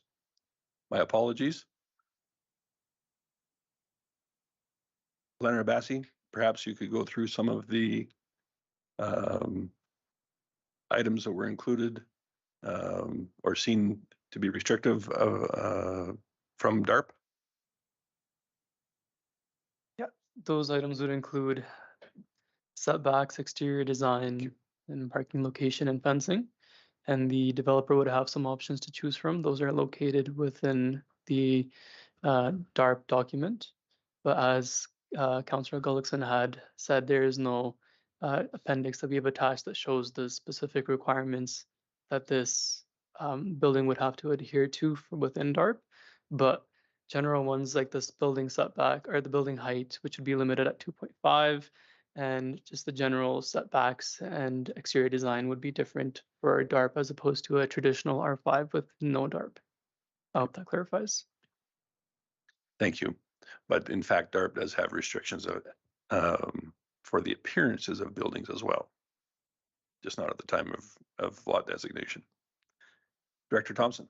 Thanks, Mayor Creasy. I can speak to that directly with respect to the land use bylaw. So within the DARP overlay district, new construction or infill development says the following, among other things: a Victorian, Queen Anne, eclectic / craftsman, folk or Edwardian architectural style, as shown in section 14.4.6, shall be chosen for the construction of a new building. The architect and or builder should draw on the architectural features and building materials of that specific style, and development shall provide the required elements and shall incorporate the minimum number of features associated with the specific style. And before that, in the section preceding, multi-attached, multiple family and apartment housing developments shall be designed to have the appearance of a single detached structure. So those are a few specific excerpts from the DARP overlay that speak to this development. Thank you for that information. Councillor Gullickson, did that answer the questions you had regarding appearance? Yes, it does. And hopefully they have that they can restrict that and make sure that that does happen. So. Thank you. Anyone else?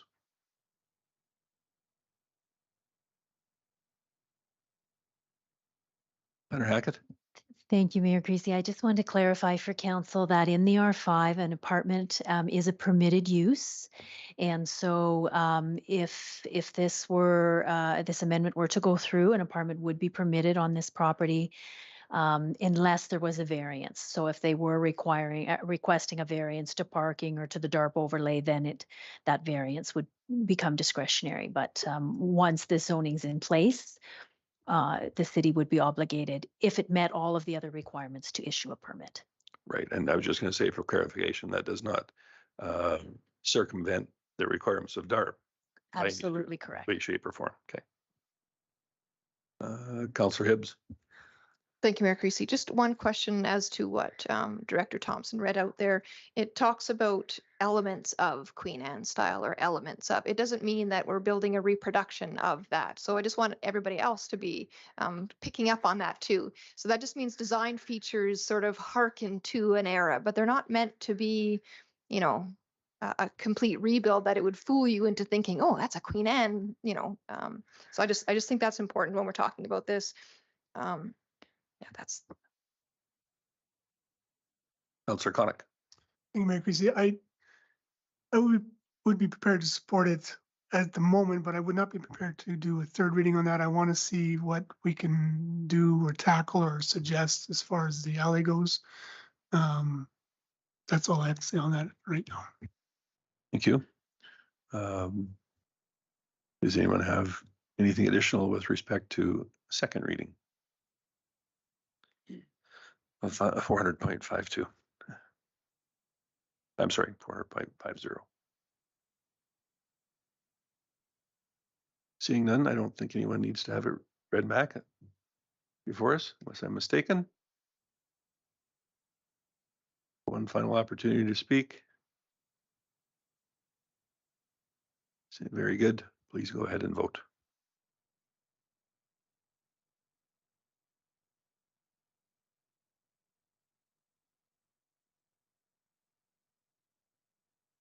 That decision is approved by a margin of 5-2. Councillors Hibbs and Ross voting against that particular motion. So I think there was perhaps either a hope or an expectation, whatever you want to call it, of consideration of a third reading this evening. And I've heard several councillors express a desire for some additional information. And if that's the route that we'd like to see happen, that would allow for some more time for public input as well, on an individual basis or with administration. And also give administration time to bring forward that extra information that is required. I heard a desire for some outline as to the expectation of hard surfacing of the alley. Were there any other items that we would like more information on to properly be able to evaluate a third reading? Or is that the only one that we are waiting on? I'm not seeing any additional lights on, so barring someone bringing forward a third motion, I would suggest to administration that some sort of a package be put together for a meeting in the near future, if that is possible, so that the pluses and minuses can be evaluated at that time. T.O. Gowdy. Yeah, I just wanted to confirm. Our understanding is we'll be bringing back third reading to the nearest possible meeting that we are able to get the information about an estimated cost and possible mechanisms for paving the lane or a portion thereof adjacent to or nearby this apartment. Very good, thank you.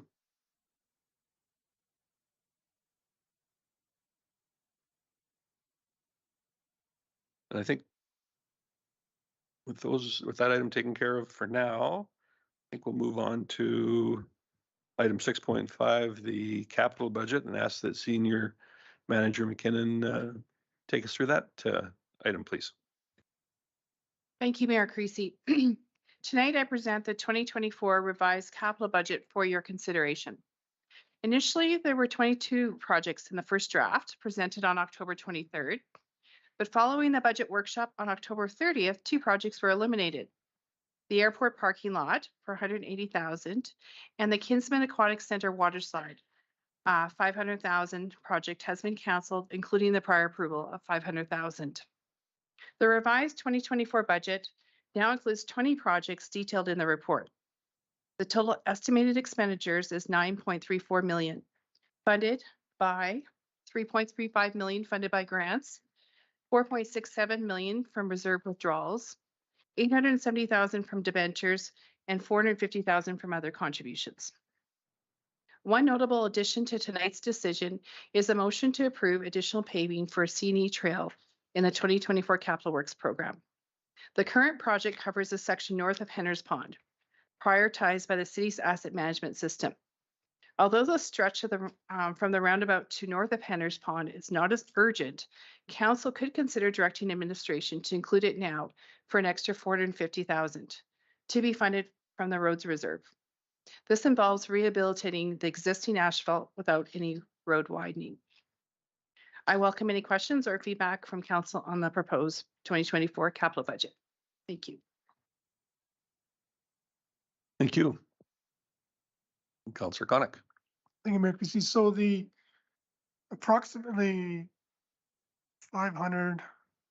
680,000 that we've saved, where did that go? Or is that money we're not borrowing, or what's the story there? It just, the money has just not been spent, so it remains in the reserve balances. Okay, thank you. And basically, we try to optimize our reserves, so it'll be part of that. Okay, and do you have an updated reserve fund? Sorry. Do you have an updated reserve fund balance in here as part of this? I did not bring one tonight. I'll bring one in the spring once the 10-year capital plan is approved. We can go back and recalculate what all the optimum balances are. The budget to date was based on what 2023 optimal balances were, which we're striving towards, but there might be a revised optimization after 2024 to 2033 plan is approved. No, that's great. I was just, when I first read this, I thought, oh, we've saved some money and now we're going to put it into C&E trail paving. But no, I see that that's actually coming from roads reserve. And I was just thinking we may or may not have to acquire land for a fire hall. So I'm just wondering where that money may or may not be. But you're saying there could be some extra funds in reserve potentially. That is correct. Thank you. Councillor Gullickson. Thank you, Mayor Creasy. The city hall renovations, that's a hard one for me. I mean, I look at the building. I am not sure we should be doing that. Has there been any more discussion or thoughts on any way we could avoid that renovation and just move more staff over to the new building? I mean, their new building's going to be really nice. And is there an opportunity there to do that and then put off renovations and long-term look at a new city hall instead of putting money into this building without getting too negative about it? So, I guess to be clear here, I see in the capital budget here, we've allowed for $140,000 for city hall renovations. And this is in addition to previous monies that were put forward to that. And the aggregate total of that is how much? The total city hall renovations, including what has been done to date, was $887,000, including the $140,000. Okay, thank you. think that that deserves to be mentioned, so we have a more wholesome discussion over that total amount, which is a far different number than what is presented here, which I appreciate those amounts were allotted in previous years. However, the total expenditure still is currently expected to be closer to the $900,000 mark than what is presented here. So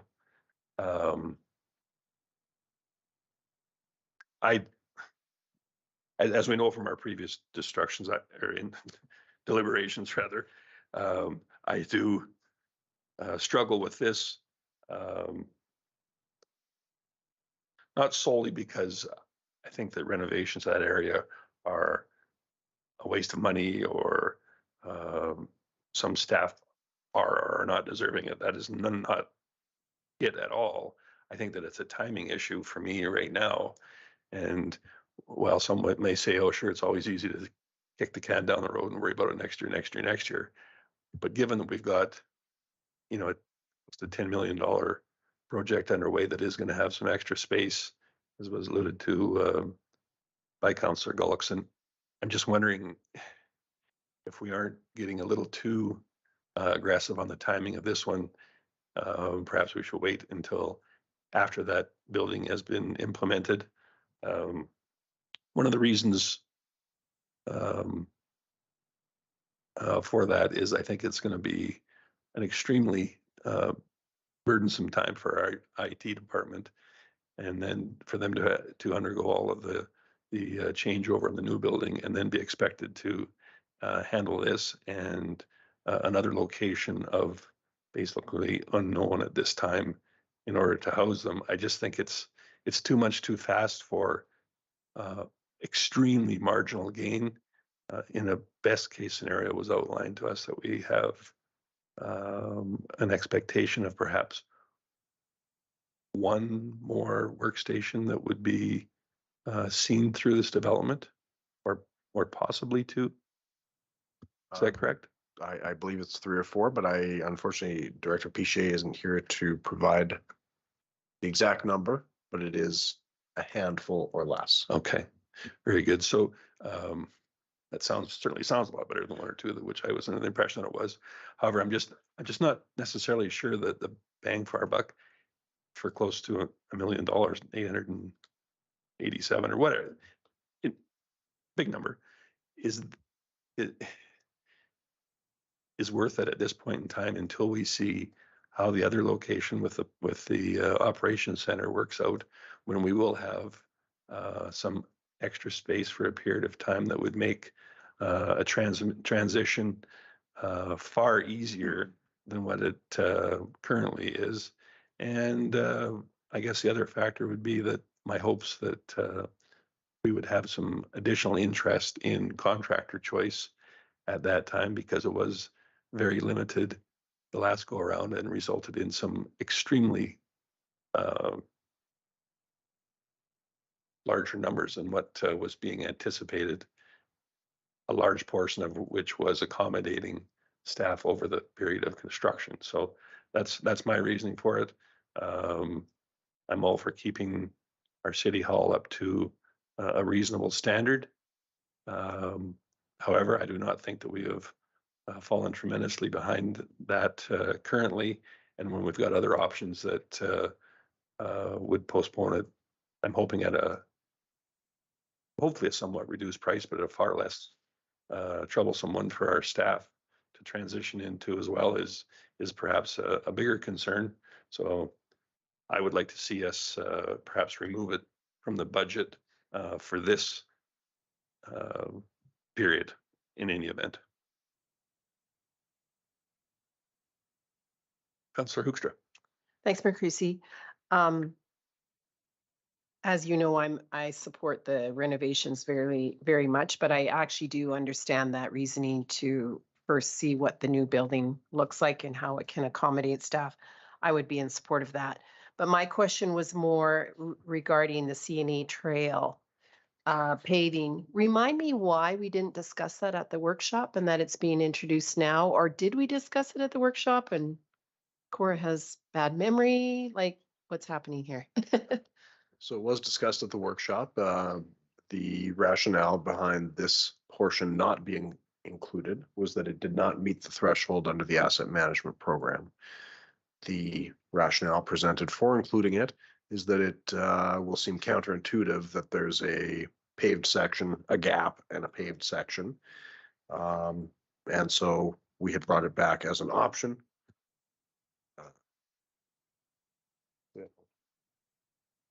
It is triggered within 10 years would be the other reason to include it. That people might make that connection and say, well, weren't you just there 6 years ago or whatever? Why didn't you do it then?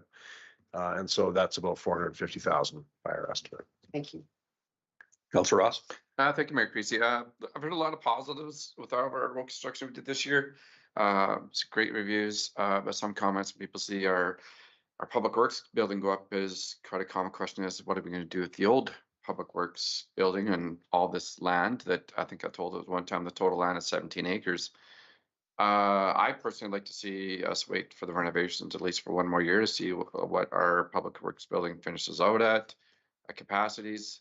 Yeah, because we put another between total project of $800,000 into this building. I'd like to see us do a stronger review on our 10-year capital plan as when and if and when we make a decision on land and how to affects that budget for the new fire hall. And I'd like to see us very more of a review on that 10-year capital plan before putting more money into this renovation.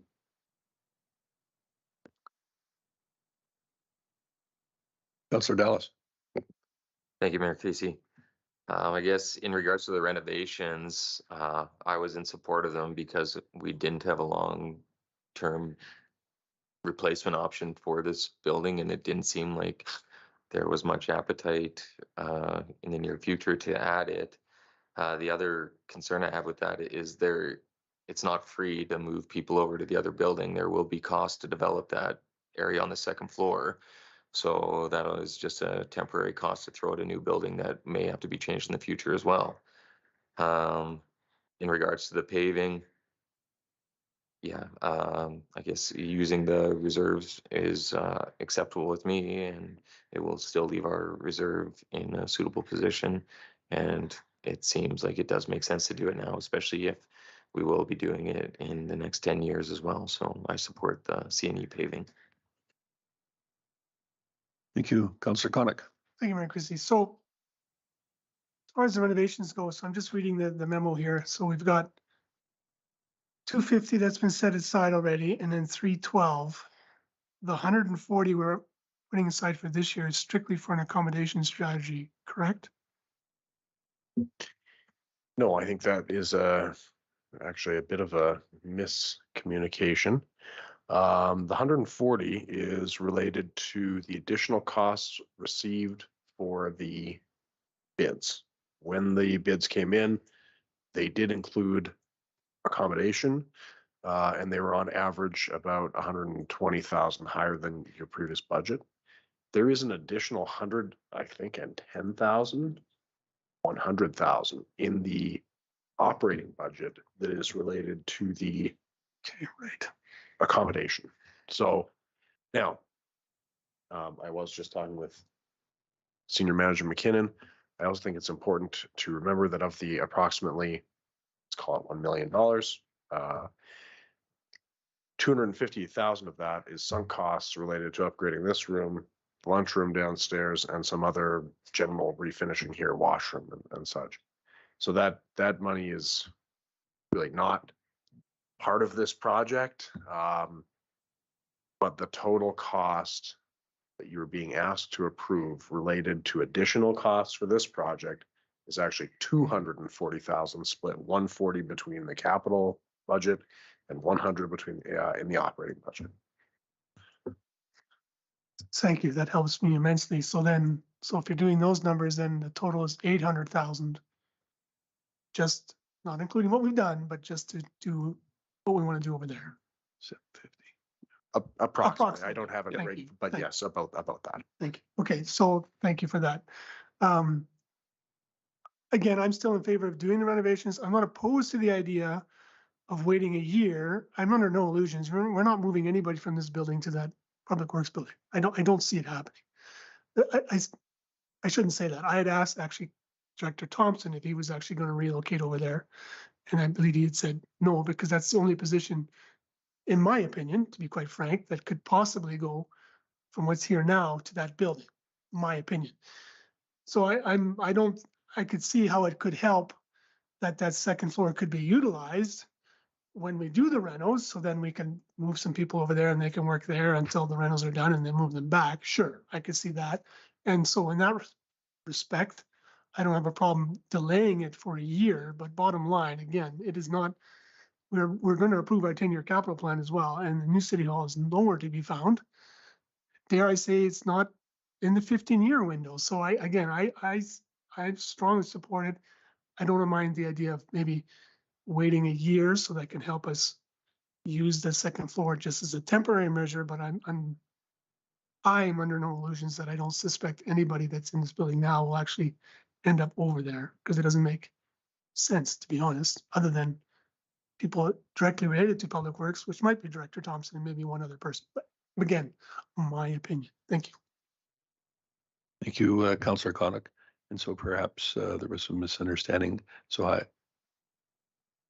I certainly didn't mean to portray that there's anyone being moved over there personally. It was just that there was what I would suggest were fairly exorbitant fees included in the upgrades for housing workers on a temporary basis offsite, because with the front end area being having to undergo some pretty heavy demolition and whatnot, they have to go somewhere.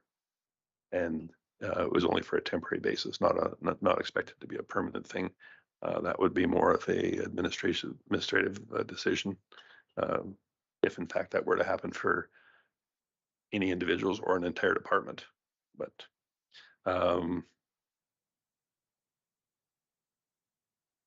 Councillor Hibbs. Thank you, Mayor Creasy. So to administration, if we were wanting to see a delay, would we be still accepting the budget as presented, but with the understanding that the like that wouldn't be the case, right? Because this is not a 2024 capital project, then it would now be entering into the 10-year capital plan.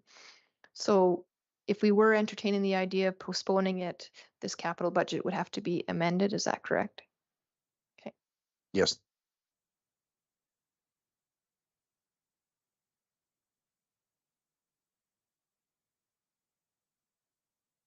So approval of it as amended, not including a specific item, in this case, those renovations, would still be a valid motion, though. Yeah. Councillor Hibbs. Thank you, Mayor Creasy. Then I would make that motion. I would make that a motion, and that motion then to accept the capital project, or adopt the 2024 capital project or budget, sorry, rather, as amended. So delaying that one project. Theo Gowdy. For the sake of additional clarity, I'd like to confirm that the proposed amendment is deferring the City Hall renovation project and the funds associated both in the operating and capital budget to the 2025 capital budget and operating plan. That is correct. That is my intention. Councillor Hoekstra. Thanks, Mayor Creasy. So I'm curious about so that affects our operating budget. So that affects the motion we made earlier this evening already to approve it as is. Theo Gowdy. So the funding for the $100,000 is actually just coming out of your operating reserve. And so it would be a simple matter of us not having the transfer out of the operating reserve that was funding that $100,000 anyway. So it has no impact on taxes or anything else. It just means that that money is available for other spending in future years for council. Likely, from what I'm hearing tonight, an accommodation strategy in a future year. Councillor Gulson will not be happy to hear that, because I think he saw positive impacts on taxation. Yeah.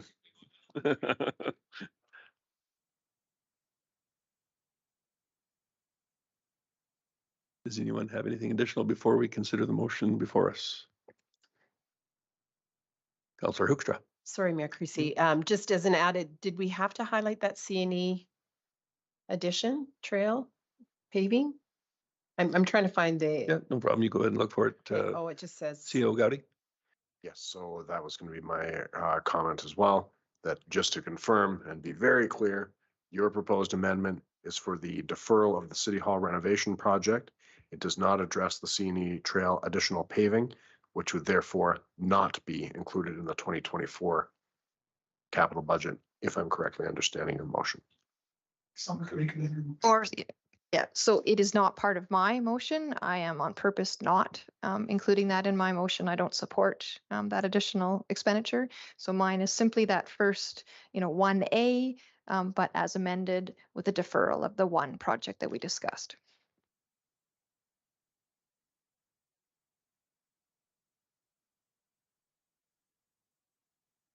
Anyone else?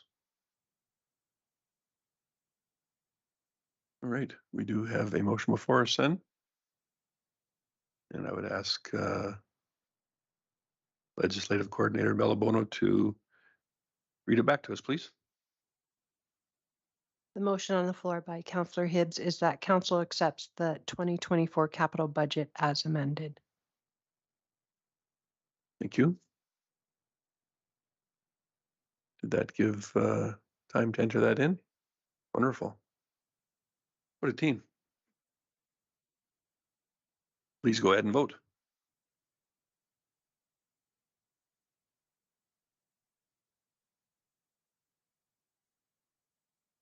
That is unanimously passed.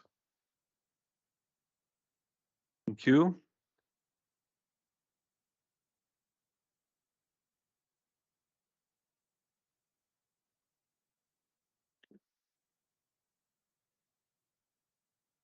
And financial plan. So that takes us down to nearing the end of our business. Councillor Dallas, you had something? Well, I was looking around the room and I'm not sure if there's any interest in it or not, but I'm certainly willing to test. That council approve an additional capital expenditure of $450,000 for the CNE Trail additional paving to be funded by the Roads Reserve. Thank you for that. Councillor Ross. Thank you, Mayor Creasy. Personally, I'd rather spend the 450 repaving 63rd after the traffic circle that is vastly used, significantly more than the CNE Trail north of the traffic circle. I thought there was some discussion during budget deliberations on the possibility of that, or was that not considered? I believe that design is already in the 2024 capital budget with a planned deployment of that project in 2025. So accurate. Okay.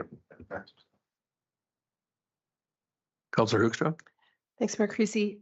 Why don't we wait with the further portion and then do the two pieces at once? Does that make sense? Right? Because there's a chunk up there that we're doing. Why am I pointing up there? Up there, whatever.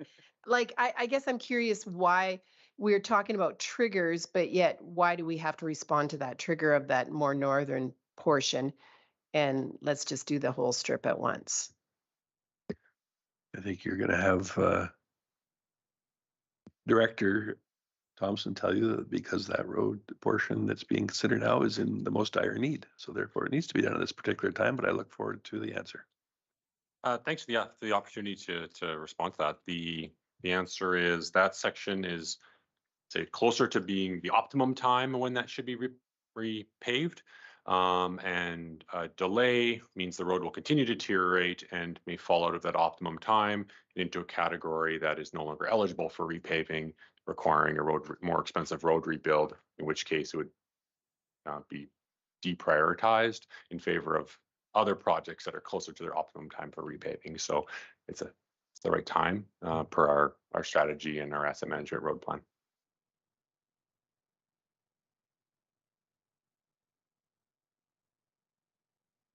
Councillor Connick. Thank you. So, sorry, Director Thompson, but is there a way you can pull up, show us once more what is being considered and what this additional 450 will entail?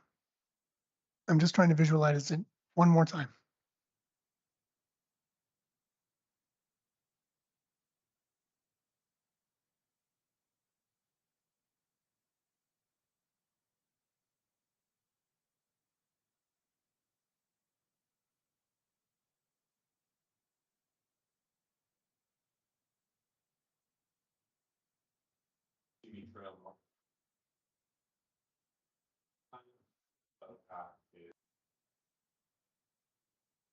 So in essence, this will do the whole thing in one shot, as Councillor Hooks just alluded to.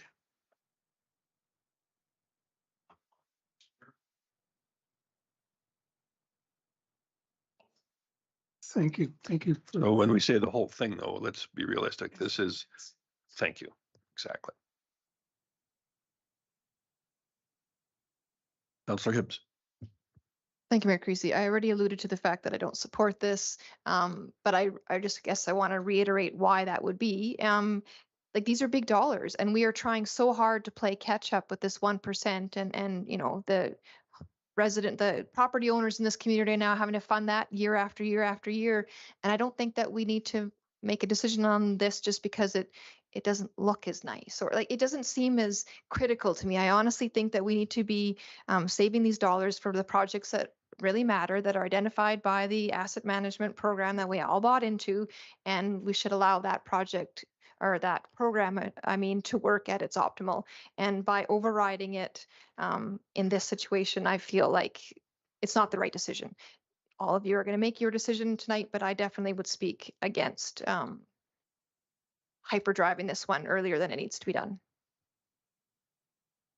Thank you for that. Yeah, for me too, it's not a matter of just having the money at this particular time or not. It just does seem kind of productive to kind of throw our asset management plan out the window and say that this may or may not look good to the public because we missed a piece. Well, if in fact that public perception of what it's going to appear like is in fact a factor for our asset management plan, then we better be building that into future considerations of our asset management plan. It's as simple as that for me. That's why I can't support this at this particular time.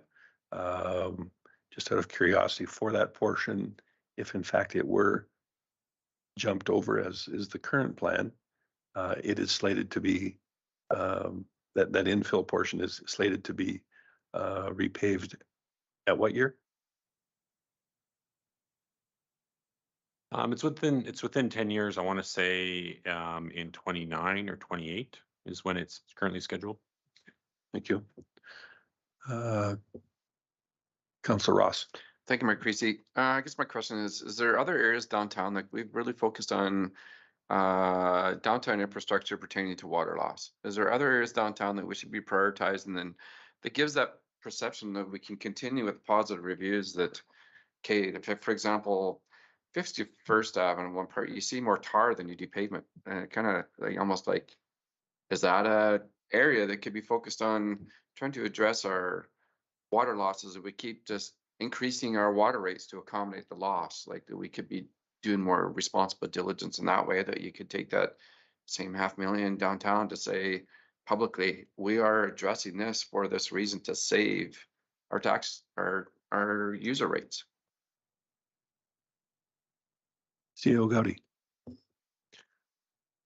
I think one of the difficulties you'd have is responsibly deploying the 450,000 in the same year. I know that Director Thompson and his team have been working hard to look for projects that will address some of the water loss in the city system, but that work is ongoing, and so I don't know that we would be prepared to target $500,000 to that for the 2024 capital budget. I would say there are placeholders right now in our 10-year capital, significant placeholders in our 10-year capital plan for water loss improvement programs, projects, but we're really driving for those to be informed by some of the further analysis we're doing over the next year to make sure that we're really targeting the highest loss areas. So you could do that, but without other work going on in the downtown, to just deploy 500,000 in a water replacement program, you would basically just picking a pipe that you think is old and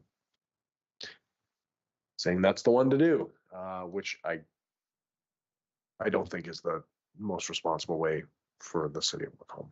Okay, my apologies. I didn't know where we're at for identifying areas. I just was assuming there was areas that could have been selected.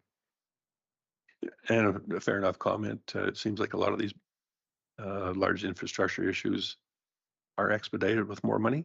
However, in this particular case, if we're waiting on that data to come back from the current analysis of our water loss program, what you're saying is at this particular time, a bunch of our money is not necessarily going to expedite that process. I mean, it's not like we haven't had some wins. They perhaps aren't as significant or at a rate at which we would hope, but we have had some wins in that regard. Yes. Councillor Connick. Thank you, Mayor Christie. No, part of me says yes, we do it, but you made an excellent point that, this is why we have a capital asset program in place that identifies timelines. So I appreciate that as well. My only comment is, Councillor Hibbs had alluded to a few weeks ago about driving a motorbike on 63rd, between 63rd and the roundabout. I don't know how you go north of town on the roundabout on a motorbike, because it is far worse in my opinion. But anyways, yeah, this is, I don't know. I keep flip-flopping. Everyone makes good arguments, and I honestly don't know where I'm voting on this yet. Thank you.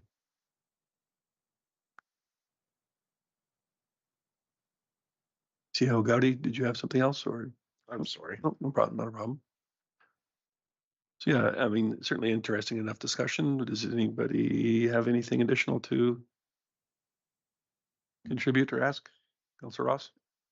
Thank you, Mayor Creasy. Quite some time ago, Laban came forth with a 100 housing development. From my understanding, that would be moving forward in the next year or so. What is this going to address that to significantly upgrade when it came to council that specific area, so it's done right rather than just I have a vision that this is kind of repaving it to postpone it for 15 years.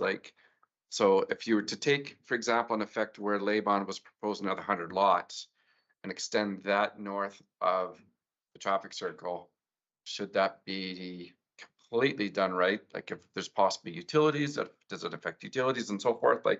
I just don't want to pour $500,000 into something that, we've already had something come forth to council as a potential residential development going forward. So I want to make the right decision that it's not just a Band-Aid. Fair enough question. I think we did have some discussion as to road standards that are in place and what is perhaps more evident at our north boundary on this road. Perhaps you'd care to go over that to CEO Gowdy? Yeah, for sure. So you're correct. It would be about a 15-year plan to repave it. It would be the existing cross section that's there now. So you would have overland storm sewer, for example, and no sidewalks.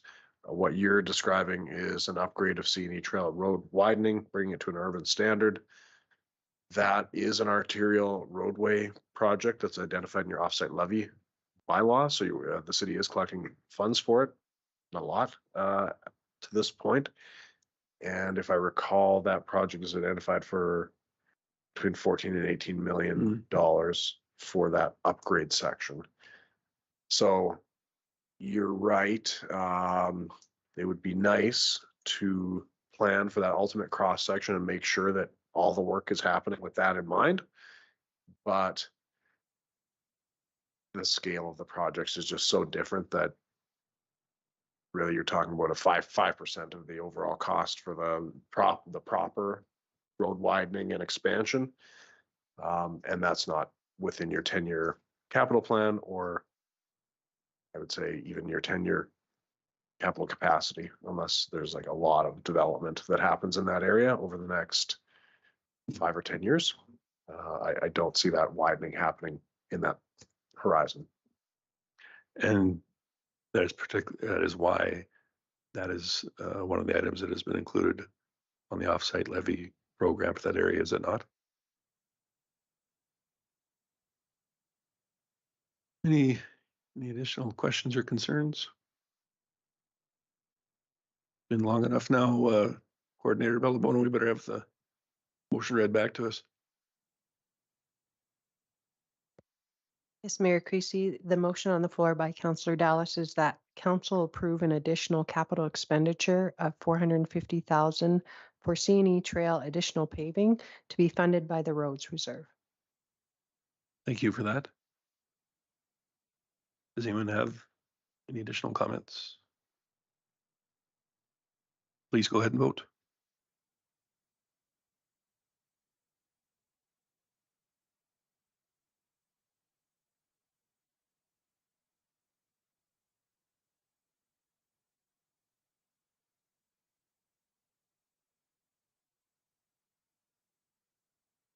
That is a split decision. It has been defeated by a margin of 4-3. I'll read the three that are in favor, which are Councillors Dallas, Connick, and Ross, just because there's less of them. 3, it's easier for the record. So 4-3 split and no on that item. I believe that takes care of our public business. We do have some information here for the next meetings coming up. This month, November 20th, on Monday, we have a committee of the whole meeting. CAO Gowdy.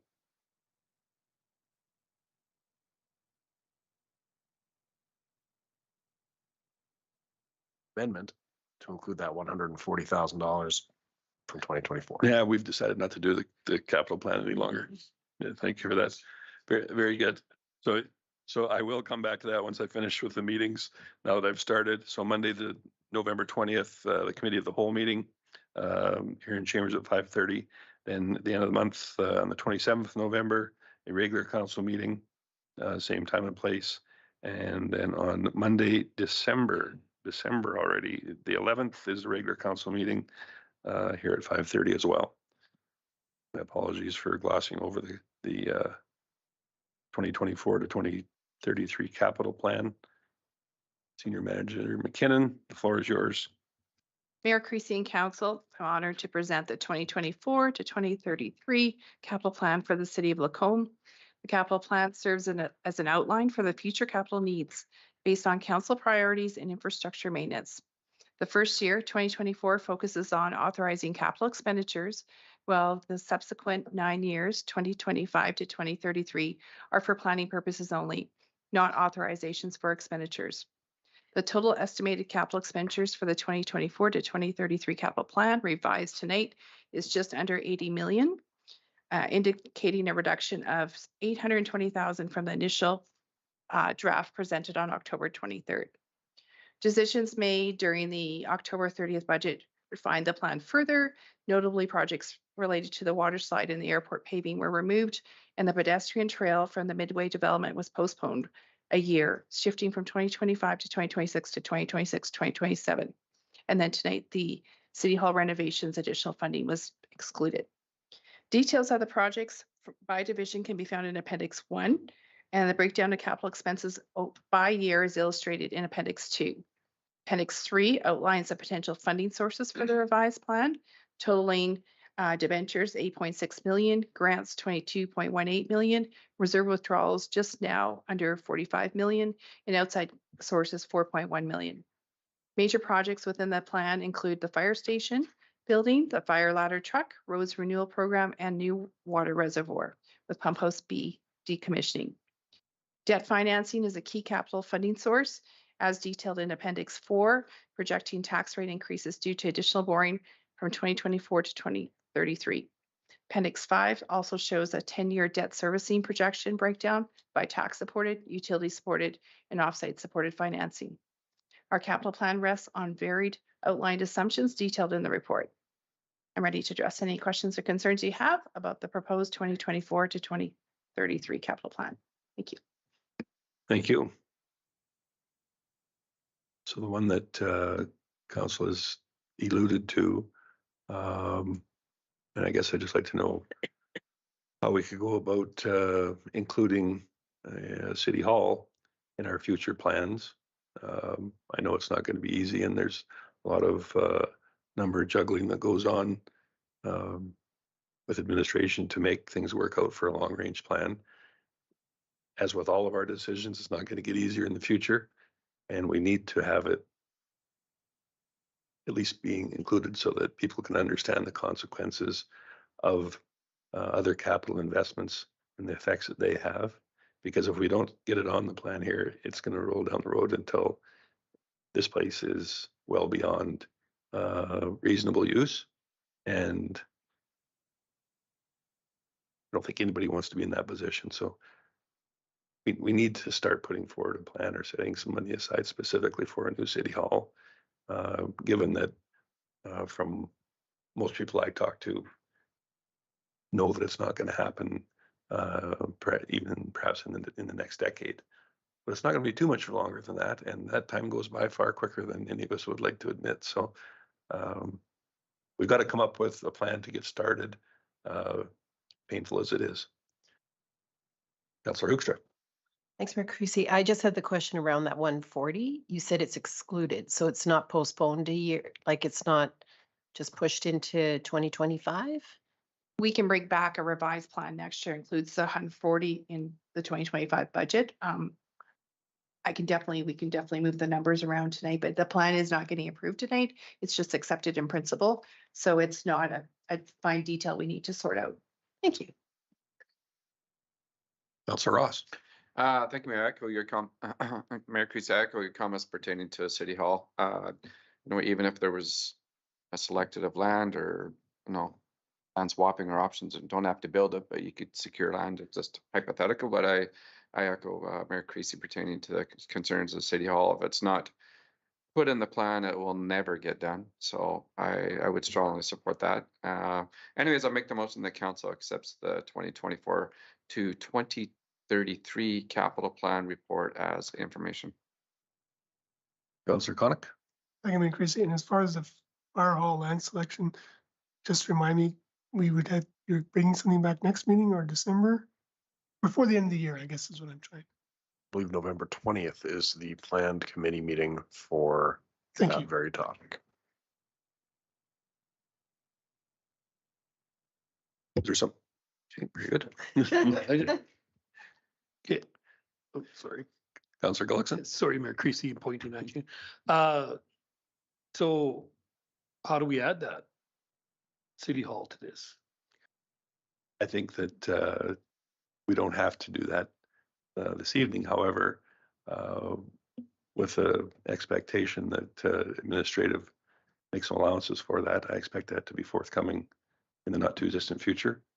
I think we are united in the fact that this has to happen. Yeah, for sure. Yes, it's going to cost too much, more than what any of us would like, but it's inevitable. Well, I won't be on council when that happens, so that's perfect for me. Well, we hope we're still kicking anyway, though. Might be complaining about it. But so I'll pay for it, you're right. But so the process is we don't get it in this year. It's not going to be in the capital plan for this year then. To go even to 33, for example. CO Gowdy. Because we're not approving it yet, right? Yeah, I would say because your reserve contributions are all based on the rolling average of your 10-year capital plan, to actually make substantive changes to it this evening and stay within policy would require you to do some amendments to the operating budget. What we could do, though, is that when we bring the the 10-year capital plan to you next, it will include both the 140 and we will have some allowances in there in the latter half of the plan to start putting some money over multiple years towards land acquisition, design, planning, and then starting the land preparation and construction. It won't be all in one year, but to start identifying some funds in the latter half of the plan. Thank you. And then, in fairness to administration, I think this is the first concerted effort that we've seen to actually even portray the fact that we do want it to appear on a plan. We know this doesn't have to happen in the next few years, but planning to put it on there and make some allowances for some of those items is a positive step in the right direction. So that's where we're at. We're not wanting the entire financial future of the city to revolve around this one thing, but we've got to start wedging it in there.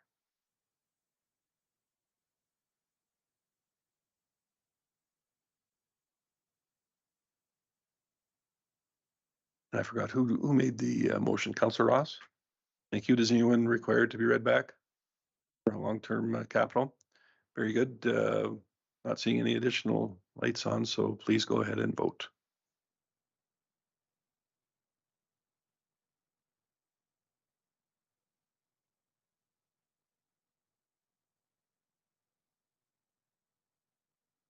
And that is approved unanimously. Thank you.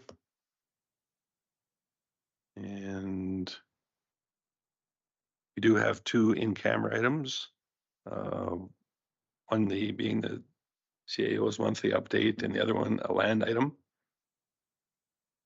We have a motion before us, Councillor Gullickson. Thank you, Mayor Creasy. I'll make the motion to move in camera. Very good. It is now 8 p.m. And please go ahead and vote.